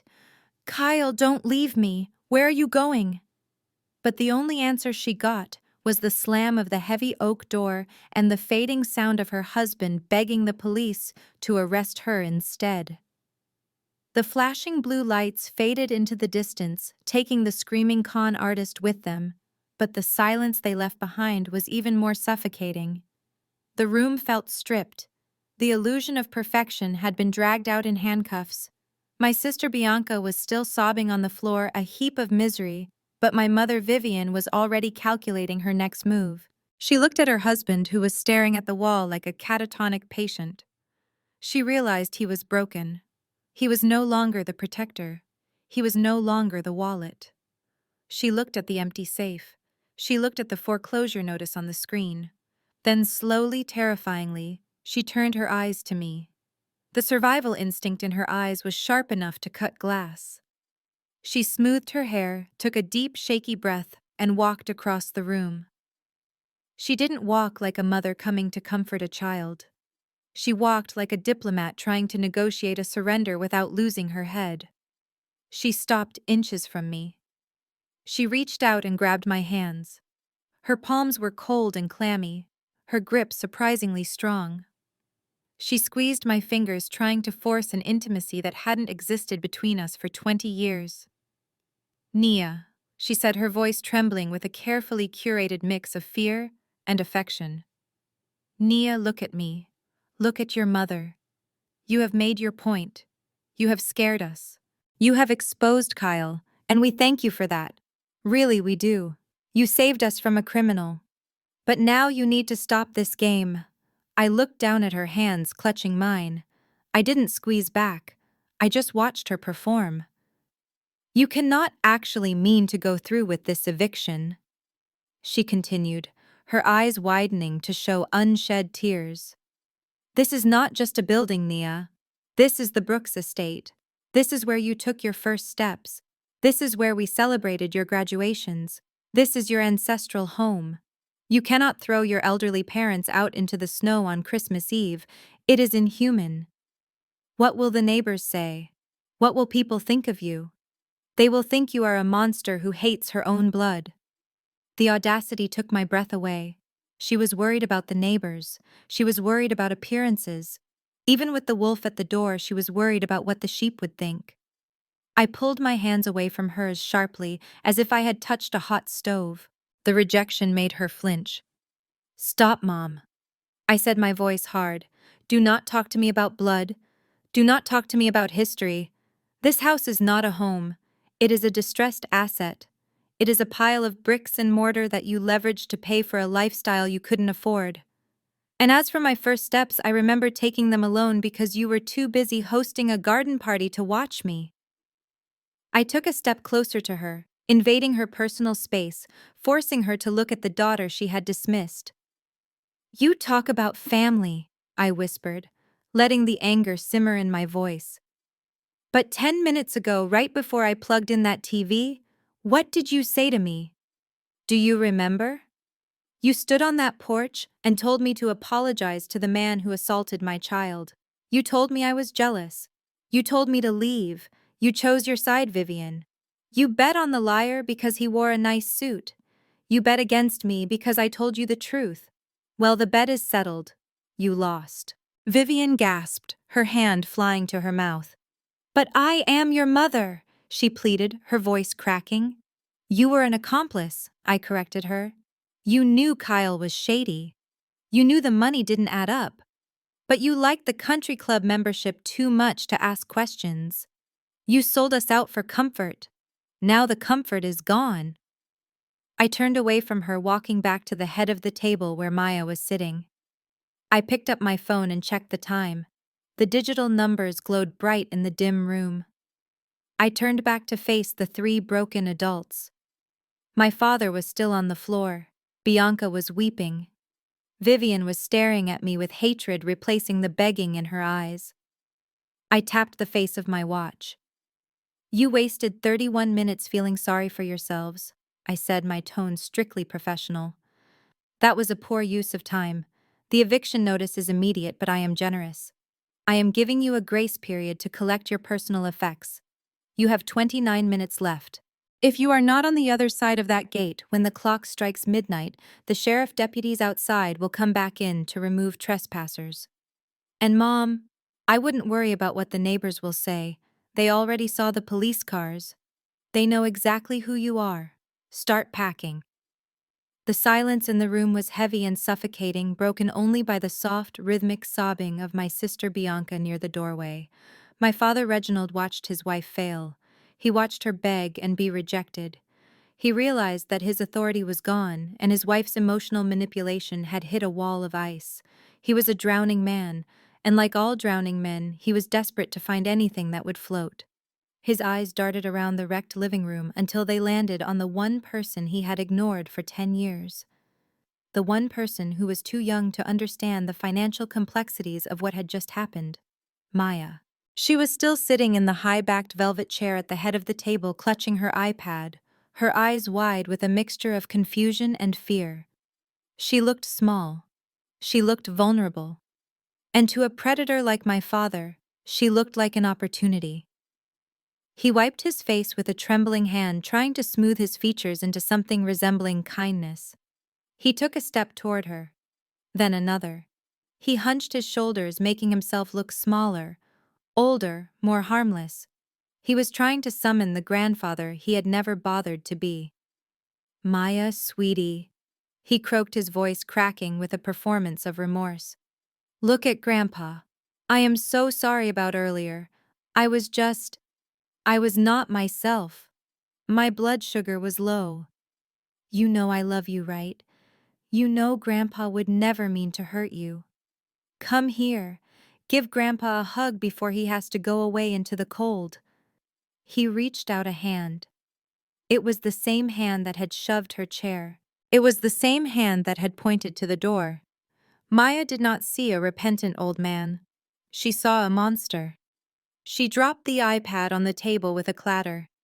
She scrambled off the chair, moving with the jerky speed of a frightened animal. She didn't run to the door. She ran straight to me. She buried her face in the fabric of my dress, wrapping her arms around my waist, putting my body between her and him. I felt a surge of rage so pure it almost blinded me. He was not sorry.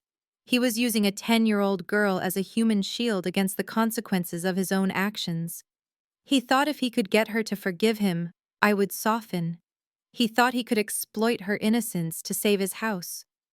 I stepped forward, placing a protective hand on Maya's head. I stared down at my father, who was frozen with his hands still outstretched in the empty air. "Do not," I said, my voice low and vibrating with menace. "Do not take another step. Do not speak her name.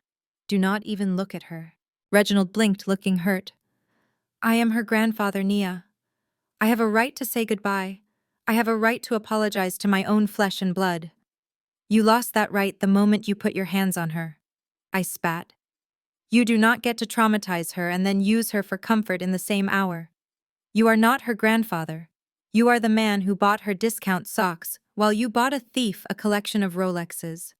You are the man who pushed her down. You are a stranger to her. Do not pollute her air with your lies." He recoiled as if I had slapped him. He looked at Maya peeking out from behind my dress, her eyes filled with terror, and he finally realized that bridge was not just burned. It was incinerated. He slumped, the fight draining out of him completely. He turned away, looking at the empty walls, the shattered vase, the ruin of his life. I checked my watch again. "You are wasting time, Reginald," I said coldly. "You have 25 minutes left. And just to make sure you do not try to take anything that belongs to me, I have arranged for some supervision." I pulled my phone from my pocket and pressed a single button. The front door, which was still ajar from the police exit, swung open wide. Two large men stepped into the foyer. They were not police. They were not friends. They were private security contractors I had hired 3 hours ago. They were dressed in black tactical gear, their faces impassive, their muscles bulging under their uniforms. They filled the doorway, blocking out the night-silent sentinels of my new regime. My mother gasped, clutching her throat. "Who are these men? Nia, what have you done?" I walked over to the lead guard, a man named Marcus, who had worked high-threat details for my firm before. I pointed to my family.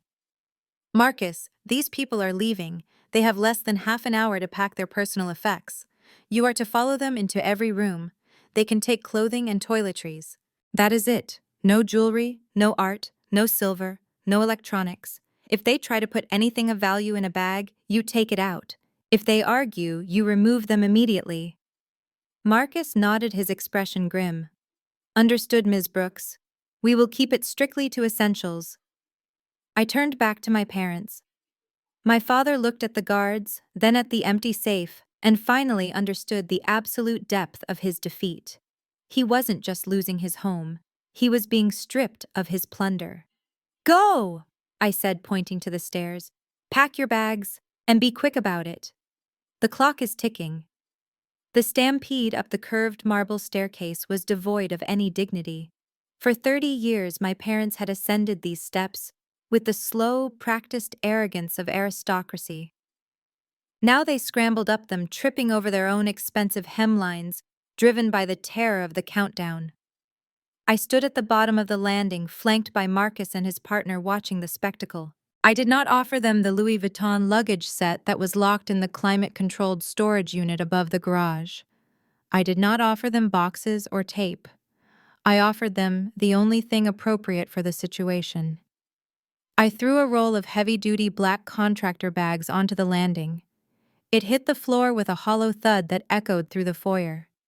"Use these," I called out, my voice bouncing off the high ceilings. "It is fitting.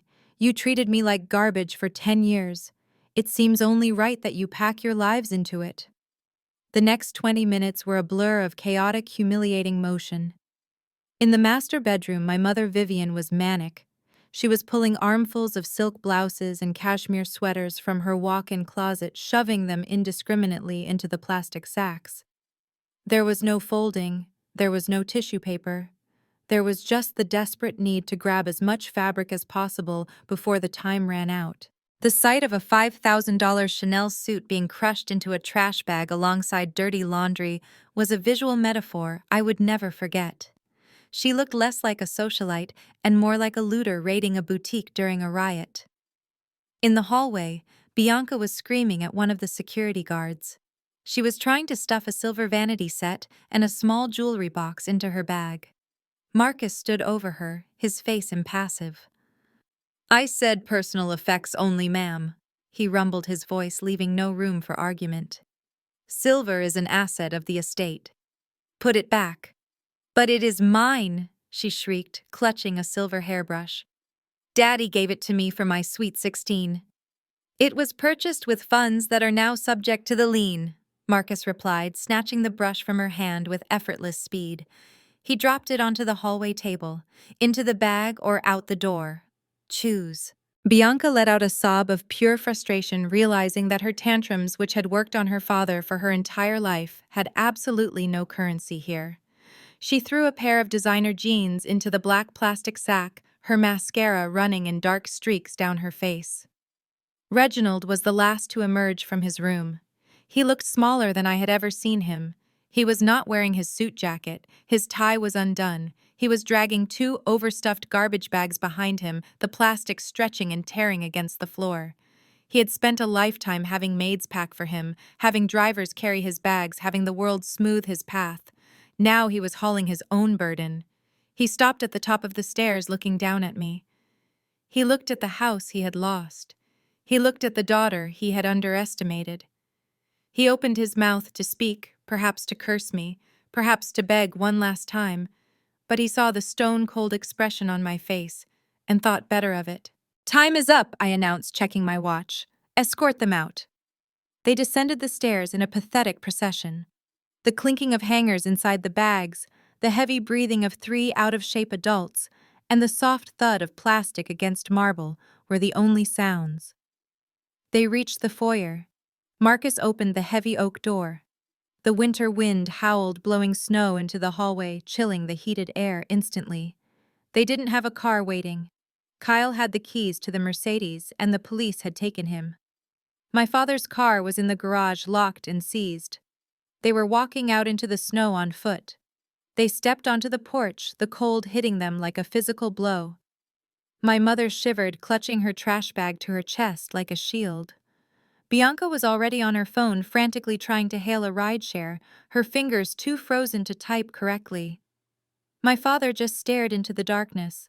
I didn't say goodbye. I didn't wish them luck. There was nothing left to say. The transaction was complete. I stepped forward, grabbed the heavy brass handle of the door, and looked at them one last time. They were just shadows in the snow now. I pulled the door shut. The slam was loud, final, and infinitely satisfying. The lock clicked into place, sealing the warmth inside and leaving the past out in the cold where it belonged. The sound of the latch clicking into place was the most beautiful thing I had ever heard. It was a sharp mechanical finality that severed the connection between the warmth of the indoors and the toxic chaos of the people standing in the snow. For a moment, I just stood there with my hand on the brass knob, breathing in the silence. It didn't feel like an empty house. It felt like a lung that had finally been allowed to exhale. The heavy oak door blocked out the wind, the sirens, and the pleading.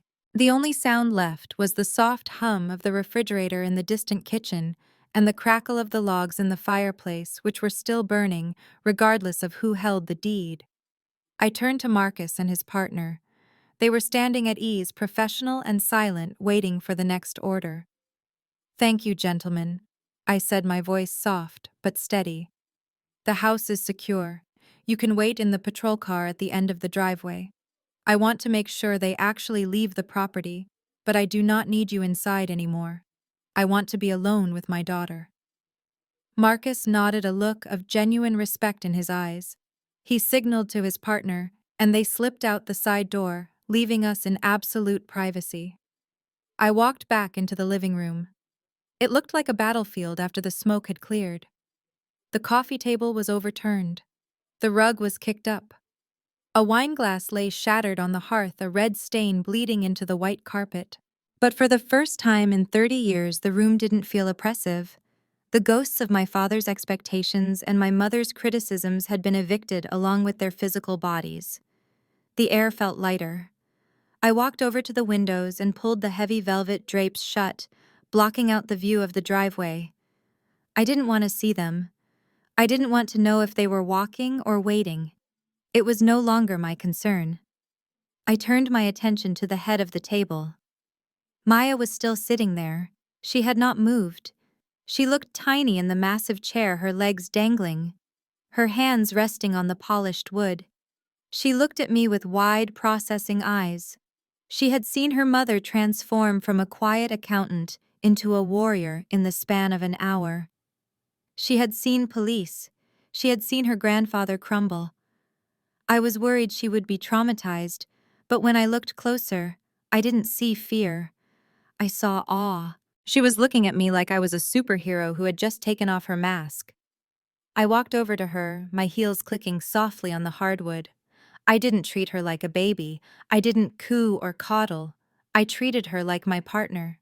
I sat down on the edge of the table right next to her, ignoring the rule that said we never sat on the furniture. "It is quiet now," I said, brushing a stray curl from her forehead. She nodded slowly. "Is Grandpa coming back?" she asked, her voice small. "No," I answered firmly. "He is not coming back. Not tonight. Not ever. This is our house now, Maya. The bank sold it to me. That means I make the rules. And the first rule is that nobody who hurts you is allowed inside." She looked around the vast, dimly lit room.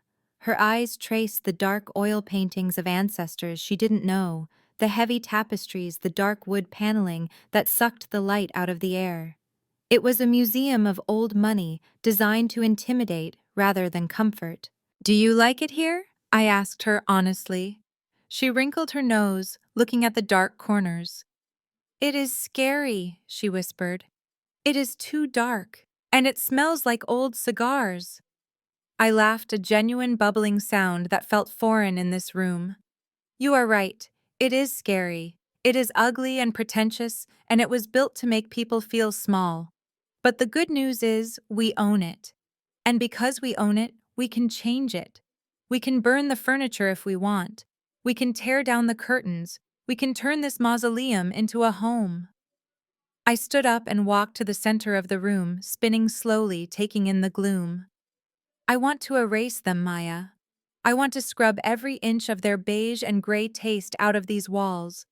I want this place to feel like us. I want it to feel alive." I looked back at her. She was watching me with a spark of excitement growing in her eyes. "If you could do anything," I asked, gesturing to the towering walls. "If you could paint this room any color in the world, what would it be?" No rules, no beige, no sensible choices. What color makes you feel safe? Maya slid off the chair.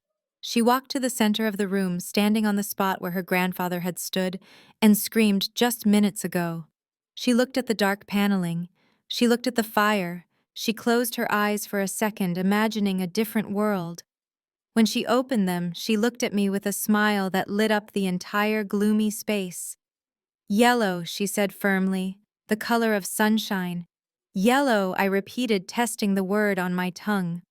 It tasted like hope. It tasted like a future that didn't smell like old money and stagnant dust. I looked at my daughter, really looked at her, and saw the resilience I had prayed she would have. She was already planning the renovation in her head, her fear replaced by the agency of ownership. We were going to buy buckets of the brightest, most aggressive yellow paint we could find, and we were going to drown out the gray legacy of the Brooks family one brushstroke at a time. Just as the tension in my shoulders began to finally unknot, a harsh, buzzing vibration rattled the mahogany table. It was the sound of the old world trying to claw its way back in. I looked down at my phone. The screen was lit up, displaying a photo I hadn't changed in years. It was my father standing on a golf course looking tan and invincible, but the name underneath simply read, Reginald, not Dad, not father, just a name of a debtor who had defaulted. I didn't pick up. I had no interest in a live conversation where he could try to shout over me or use his commanding baritone to trigger my old childhood obedience. I let it ring. Once, twice, 3 times. Maya looked at the phone, then at me, her eyes tightening slightly. I placed a hand on hers to reassure her. "Let it ring," I said softly. "It is just noise." The ringing stopped, replaced by the chime of a new voicemail notification. I could have ignored it. I could have just deleted it unheard. But I needed to hear it. I needed to confirm that I had made the right choice. I needed to hear the sound of a man who had finally hit the bottom. I pressed the speakerphone button. The audio filled the quiet room, but it didn't sound like the powerful orator who had presided over dinner an hour ago. "Nia." The voice was distorted by wind and bad reception. "Nia, pick up the phone. This is ridiculous." He sounded out of breath as if he had been walking. We are at a motel off the interstate, the Galaxy Inn. Do you know it?" "Of course you don't. It is filthy, Nia. The sheets are polyester. There is a smell of stale cigarettes in the curtains. Your mother is sitting on the edge of the bed, afraid to touch the comforter. Bianca won't stop crying about her skincare regimen." He paused, and I could hear the distinct sound of a siren passing by in the background, a stark contrast to the silence of the estate he had just lost. "You cannot leave us here," he continued, his voice shifting from anger to a pathetic, wheedling whine. "I am an old man. My back cannot take this mattress. I left my blood pressure medication in the bathroom cabinet. You have to let us back in, just for tonight. We can discuss the money in the morning. I can make some calls. I have friends. We can fix this." "Don't be cruel, Nia. Remember who raised you. Remember who put a roof over your head. We are the Brooks family. We do not stay in roadside motels with these people. Call me back, immediately." The message ended with a sharp click. I stared at the phone. He hadn't asked about Maya. He hadn't apologized for the fraud. He hadn't expressed a single ounce of remorse for enabling a criminal or for trying to disinherit me. He was only concerned with the thread count of his sheets and the damage to his ego. He wasn't mourning the loss of his family. He was mourning the loss of his comfort. He was exactly who I thought he was, a narcissist who believed the world existed to serve him.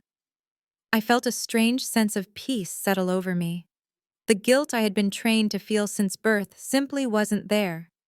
It had evaporated, replaced by clarity. I didn't hate him anymore. I just didn't care. He was a stranger, and strangers didn't get to demand entry into my sanctuary. I tapped the screen. A menu popped up. I didn't hesitate. I pressed delete. The message vanished into the digital void. Then I went to his contact card. I scrolled to the bottom past the email addresses and the work numbers. I found the button written in red text. Block caller. I pressed it. A confirmation box appeared asking if I was sure. I had never been more sure of anything in my life. I confirmed the action. The phone went silent. He could scream into the void all he wanted. He could call from payphones or borrow strangers' mobiles. It didn't matter. He was digitally exercised. I set the phone face down on the table. I stood up and walked over to the vintage bar cart in the corner, the one my father used to forbid me from touching. I picked up a bottle of Opus One, a bottle he had been saving for a special occasion. Well, this was a special occasion. This was Independence Day. I uncorked it, the pop echoing satisfyingly in the room. I reached for a crystal glass, pouring the dark, rich liquid until it swirled near the rim. I held it up to the light, admiring the deep ruby color. It looked nothing like blood. It looked like victory. I took a long, slow sip of the wine.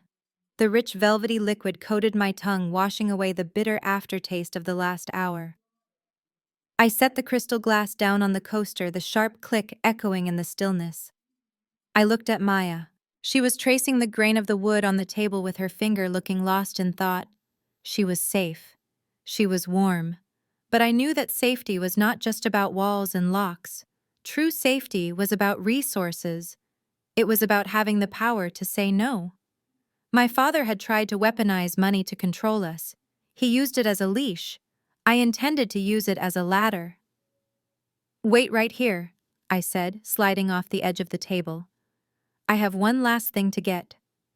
I walked to the front door, the same one I had just bolted shut. I unlocked it and stepped out onto the porch for a brief moment. The wind was still howling, biting at my bare arms, a reminder of the harsh world outside. I walked quickly to my car, popped the trunk, and retrieved a slim leather portfolio tucked beneath the spare tire well. It was not flashy. It did not have gold lettering or a heavy seal like my father's pretentious binder. It was simple, black, and functional. I grabbed it and hurried back inside, locking the cold out for good. I sat back down next to Maya and placed the black portfolio on the table between us. It looked small in the vast, dimly lit room. "What is that?" Maya asked, tilting her head. "Is it homework?" I laughed softly. "No, sweetie. It is definitely not homework. It is the opposite of homework." I opened the cover. Inside, clipped to the front, was a stack of legal documents printed on thick, cream-colored bond paper. The header was simple: "The Maya Brooks Irrevocable Trust." "Do you remember how Grandpa read a list of things he was giving people?" I asked. "He gave Bianca a car that does not work. He gave Kyle watches that do not exist. And he gave me $100 because he wanted to hurt my feelings." Maya nodded, her face serious. "He was being mean." "Yes, he was," I agreed. "He was using his will to tell us what he thought we were worth. But that is not how real love works. And that is not how real legacy works." I tapped the document. "This is your legacy, Maya." I turned the page to the financial summary. I pointed to the bottom line where a number was printed in bold type. It was a 1 followed by 6 zeros. Maya's eyes went wide. She counted the zeros, her lips moving silently. Is that $1 million?" she whispered, looking up at me with disbelief. "It is $1 million," I confirmed. "And it is yours." She pulled her hand back as if the paper were hot. "But where did you get it?" "We live in an apartment. You drive a Honda." I smiled, a fierce pride swelling in my chest. "I got it by being smarter than the people who tried to keep me down. I got it by working late nights catching thieves like Kyle. I saved every bonus, every commission, and every settlement check. I drove an old car and clipped coupons so that I could put this money away for you. I built this quietly, brick by brick, so that no one could ever take it away from us." I took her hand and placed it flat on the paper. "Listen to me, Maya. This money is not for buying toys. It is not for buying fancy clothes. This money is for freedom." "Freedom?" she asked, confused. "Yes, freedom." I squeezed her hand. "This money means you never have to stay in a job you hate because you need the paycheck. It means you never have to stay with a man who treats you badly because you have nowhere else to go. It means you can go to any college you want. You can travel to Paris to paint. You can start a business. You can do anything you dream of. This document is a promise that you will never ever have to beg anyone for a seat at the table. You will build your own table." My father wrote a will to control us from the grave. He wanted us to dance for his amusement. But this trust fund, this is the real will of our family. It is a shield I built to protect you from the world. It is untouchable. Grandpa cannot touch it. I cannot touch it. It belongs to you, and it is waiting for you when you turn 21. Maya looked down at the paper again. She didn't look at the number this time. She looked at her name printed at the top, the Maya Brooks Irrevocable Trust. She traced the letters of her name. For 10 years she had been the mistake, the outsider, the grandchild her grandfather tolerated but never loved. In this house, she had been a ghost. But on this piece of paper, she was the owner. She was the priority. She was the heir. She looked up at me. The fear that had been lingering in her eyes since the shouting match began finally dissolved. It was replaced by a deep, radiant warmth.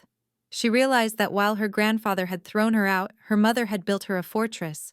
She didn't say thank you. She didn't have to. She just smiled. It was a smile that reached her eyes, a smile of pure, unadulterated relief and joy.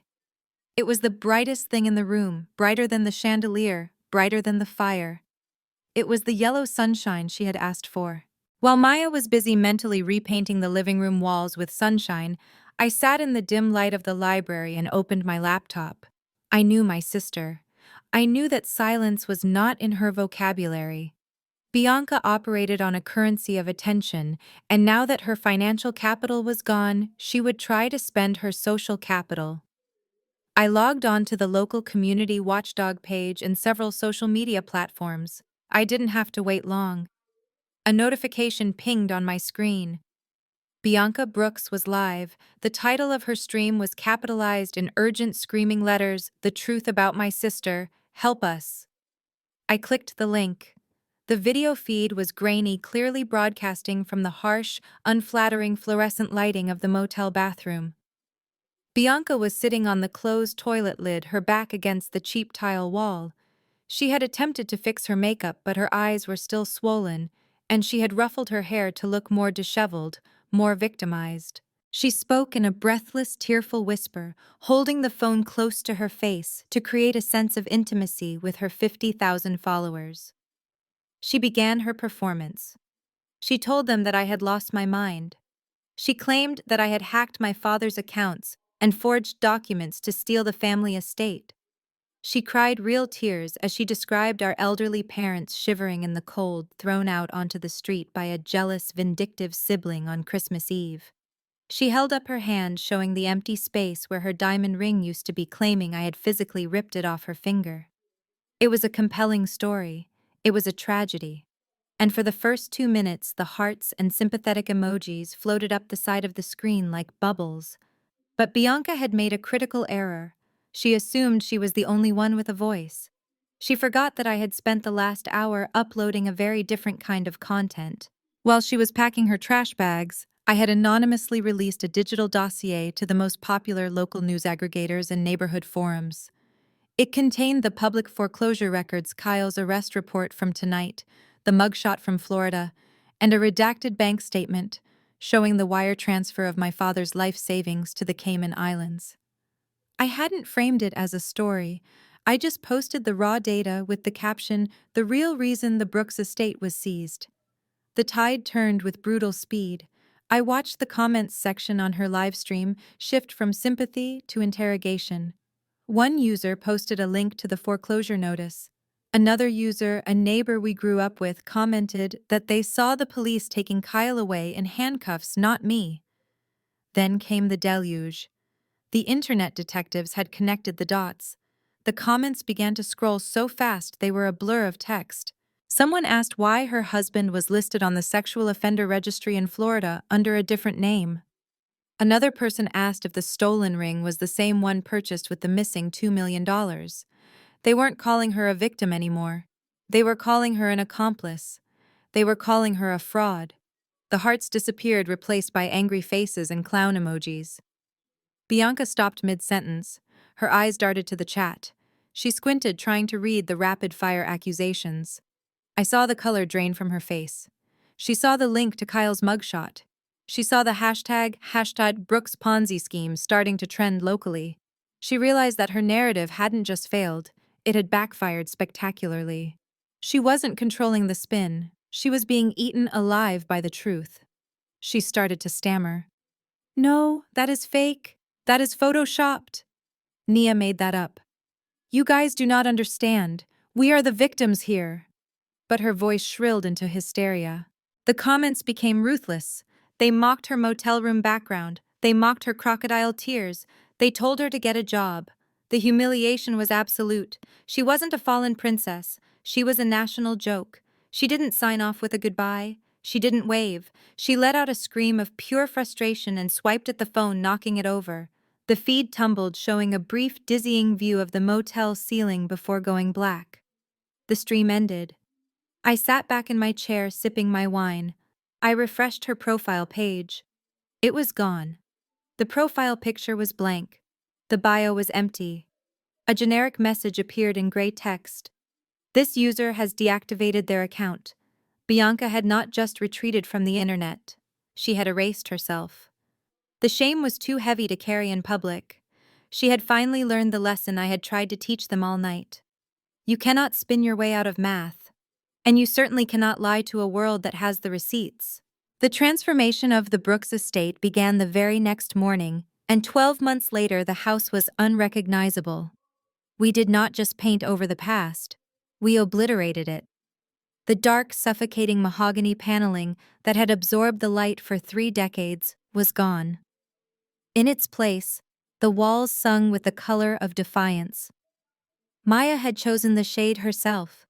It was a rich, vibrant sunflower yellow that seemed to trap the sunlight during the day and glow with an inner warmth at night. We ripped down the heavy velvet drapes that smelled of dust and secrets. We replaced them with sheer, airy linen that let the world in. The museum was closed. The home was open. Tonight the air inside was not heavy with tension and judgment. It was thick with the smell of roasted rosemary chicken mulled wine and the sweet scent of caramelized apples. It was Christmas Eve, but it felt nothing like the funeral procession of dinners past. There were no assigned seats. There was no dress code. I stood by the kitchen island, which was covered in platters of food that people actually wanted to eat, watching the chaos unfold in the living room. The space was packed. It wasn't filled with business associates my father was trying to impress or socialites my mother was trying to outdo. It was filled with my chosen family. There was Detective Reynolds off duty and laughing loudly at a joke, balancing a plate of cookies on his knee. There were my colleagues from the firm, a brilliant mix of forensic accountants who looked more like hackers than bankers. There were Maya's friends from her new art school, a diverse rainbow of kids running through the halls with icing on their faces, chasing the new golden retriever puppy we had adopted in the spring. I looked at Maya. She was standing in the center of the yellow room, wearing a sweater covered in sequins that caught the light of the fire. She was holding court, telling a story with wild hand gestures, her head thrown back in uninhibited laughter. She wasn't the small, scared girl hiding behind my legs anymore. She was confident. She was safe. She was the daughter of the house, and she knew that every inch of this space belonged to her. The ghost of the grandfather who had pushed her was exorcised by the sheer force of her joy. I felt a hand on my shoulder. It was Sarah, my best friend from college, pouring me a fresh glass of wine. "You did good, Nia," she whispered, clinking her glass against mine. "This place finally has a pulse." I smiled, taking a sip. "It tastes better than the Opus one," I said, "because we paid for it with honest work." The party began to wind down as the hour grew late. The laughter softened into the comfortable hum of contented conversation. I stepped away from the warmth of the kitchen, feeling a sudden urge to check the perimeter. It was an old habit, a remnant of the nights I spent guarding this fortress, but now it was done with peace, not paranoia. I walked to the large bay window at the front of the house. Outside, the snow was falling in thick, soft flakes, coating the world in silence. It was the exact same weather as that night 1 year ago. I parted the sheer curtains and looked out at the driveway. The streetlights cast long orange shadows across the snow. The iron gates were closed and locked. But then I saw movement. A solitary figure was standing on the public sidewalk just beyond the boundary of my property. It was a man. He was wearing a coat that looked too thin for the freezing temperature, the collar turned up against the wind. He wasn't moving toward the gate. He wasn't trying to buzz in. He was just standing there perfectly still, staring at the house. He was watching the warm yellow glow spilling out from the windows. He was watching the silhouettes of the people laughing inside. I squinted, my breath catching in my throat. The posture was unmistakable, the slump of the shoulders, the way he held his hands in his pockets. It was Reginald. He looked older, frail, stripped of the arrogance that had been his armor. He looked like a man who had spent a lifetime building a castle only to realize he had locked himself out. He stood in the cold, watching the happiness he had deemed unworthy, realizing too late that the warmth he craved was never in the money. It was in the people he had thrown away. I stood there for a long moment, my hand resting on the cool glass of the bay window. The man on the sidewalk shivered, stamping his feet in the snow to keep the circulation moving in his aging legs. He looked up at the window. He could not see me through the glare of the interior lights, but he knew I was there. He raised a hand, a tentative, half-hearted wave. It was a gesture of surrender. It was a silent request for a lifeline. He was waiting for the daughter he used to control to come running out with a blanket and a hot drink, desperate for a crumb of his affection. A year ago, that wave would have broken me. I would have unlocked the gate. I would have ushered him in, and within an hour, he would have been criticizing the yellow paint and asking why Maya was laughing so loud. I would have set myself on fire just to keep him warm, sacrificing my peace to feed his ego. But I was not that woman anymore. I looked at his face illuminated by the harsh orange street lamp. I did not see a father. I saw a lesson I had finally learned. I saw the man who had looked at my child and called her a mistake. Behind me, the room erupted in a fresh wave of laughter. Maya was teaching Detective Reynolds how to do a dance move from a video game, and the joy in the room was so thick you could almost touch it. That joy was a garden we had planted in scorched earth. It was vibrant, but it was protected. If I opened that gate, if I let the frost back in, everything we built would wither. He was not just an old man in the snow. He was a virus that infected everything he touched with doubt and shame. My hand tightened on the linen fabric of the curtain. I felt a pang of pity, sharp and cold, but I did not feel guilt. There is a profound difference between being cruel and being safe. He chose his path when he chose his pride over his family. He chose the cold when he threw us out into it. I took a deep breath, inhaling the scent of pine and rosemary that filled my home. I am not a priest. I am a mother. Forgiveness is God's job. My job is to make sure the wolf never gets back in the sheepfold. I pulled the curtains shut. The fabric swooshed softly, erasing the image of the lonely man in the snow. The window was just a wall of warm yellow linen, now sealing the world out. I turned my back on the cold and walked toward the light.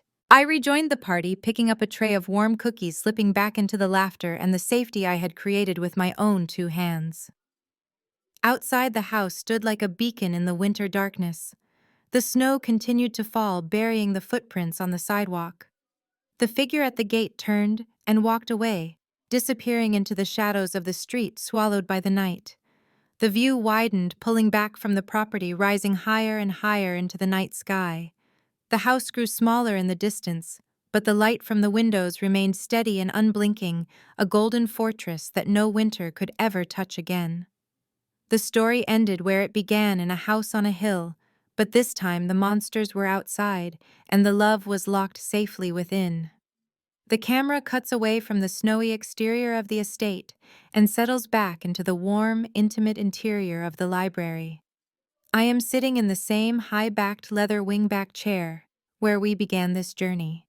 The fire is crackling softly in the hearth behind me, casting a golden glow across the room. I am holding a glass of wine, relaxed, my posture open and confident. There is no tension in my shoulders anymore. The storm is outside. In here, there is only peace. I look directly into the lens, breaking the fourth wall one last time. It has been a long road from that freezing driveway to this warm fireside. For a long time, I thought there was something wrong with me. I spent years trying to twist myself into shapes that would please people who were committed to misunderstanding me. I thought that if I just worked harder, if I just stayed quiet, if I just gave a little more, I could buy their love. I thought that being a good daughter meant accepting their crumbs. But I learned the hard way that you cannot buy bread from a hardware store, and you cannot find love in a heart that is bankrupt. We are raised to believe that family is the most important thing in the world, We are told that blood is thicker than water. But here is the truth that nobody tells you at the holiday dinner table. Biology is just a biological accident. It is simply a sharing of genetic code. It does not guarantee loyalty. It does not promise protection. And it certainly does not entitle anyone to abuse you. Real family is not determined by whose name you carry or whose features you inherited. Real family is determined by action. It is determined by who holds your hand when the world falls apart. It is determined by who respects your boundaries. It is built on the foundation of mutual respect, not the quicksand of obligation. I know there are many of you watching this right now who feel like the outsider. You are the one they whisper about in the kitchen. You are the one they call difficult because you refuse to be compliant. You are the one they exclude from the group chat until they need money. They call you the black sheep. They say it like it is an insult. They want you to feel ashamed of your difference. They want you to believe that you are the stain on their pristine reputation. But let me tell you something about the black sheep. In the marketplace of reality, white wool is common. It is cheap. It blends in. It is easily dyed and easily manipulated. But black wool is rare. It is distinct. It cannot be changed. And because of that scarcity, it is often the most valuable thing in the entire flock. Being the black sheep does not mean you are the problem. It means you are the one who broke the cycle. It means you are the one who saw the wolf for what he was while everyone else was busy inviting him to dinner. So if you are sitting alone tonight, or if you have had to walk away from people who share your blood to save your own soul, do not feel guilty. Do not look back at the gate. You did not lose a family. You survived one. Wear your difference with pride. Own your independence. Take the bricks they threw at you and build your own table. Fill it with people who love you for who you are, not for what you can give them. Stay warm. Stay strong. And from my house to yours, wherever you are, and whoever you have chosen to call your true family, Merry Christmas. I raise my glass to the camera in a silent toast. The screen fades to black. The most profound lesson from Nia's story is that biology does not grant a license for abuse. Being the black sheep is not a sign of failure. It is often a badge of honor for the cycle breaker who refuses to inherit dysfunction. Nia demonstrated that financial literacy is the ultimate form of self-defense, and that true legacy isn't about money, it's about protecting the ones you love. She taught us that we must be willing to walk away from the table where respect is no longer served. You have the power to build your own home, filled with your own sunshine. If this story inspired you to stand your ground, hit that subscribe button and share your own victory in the comments below.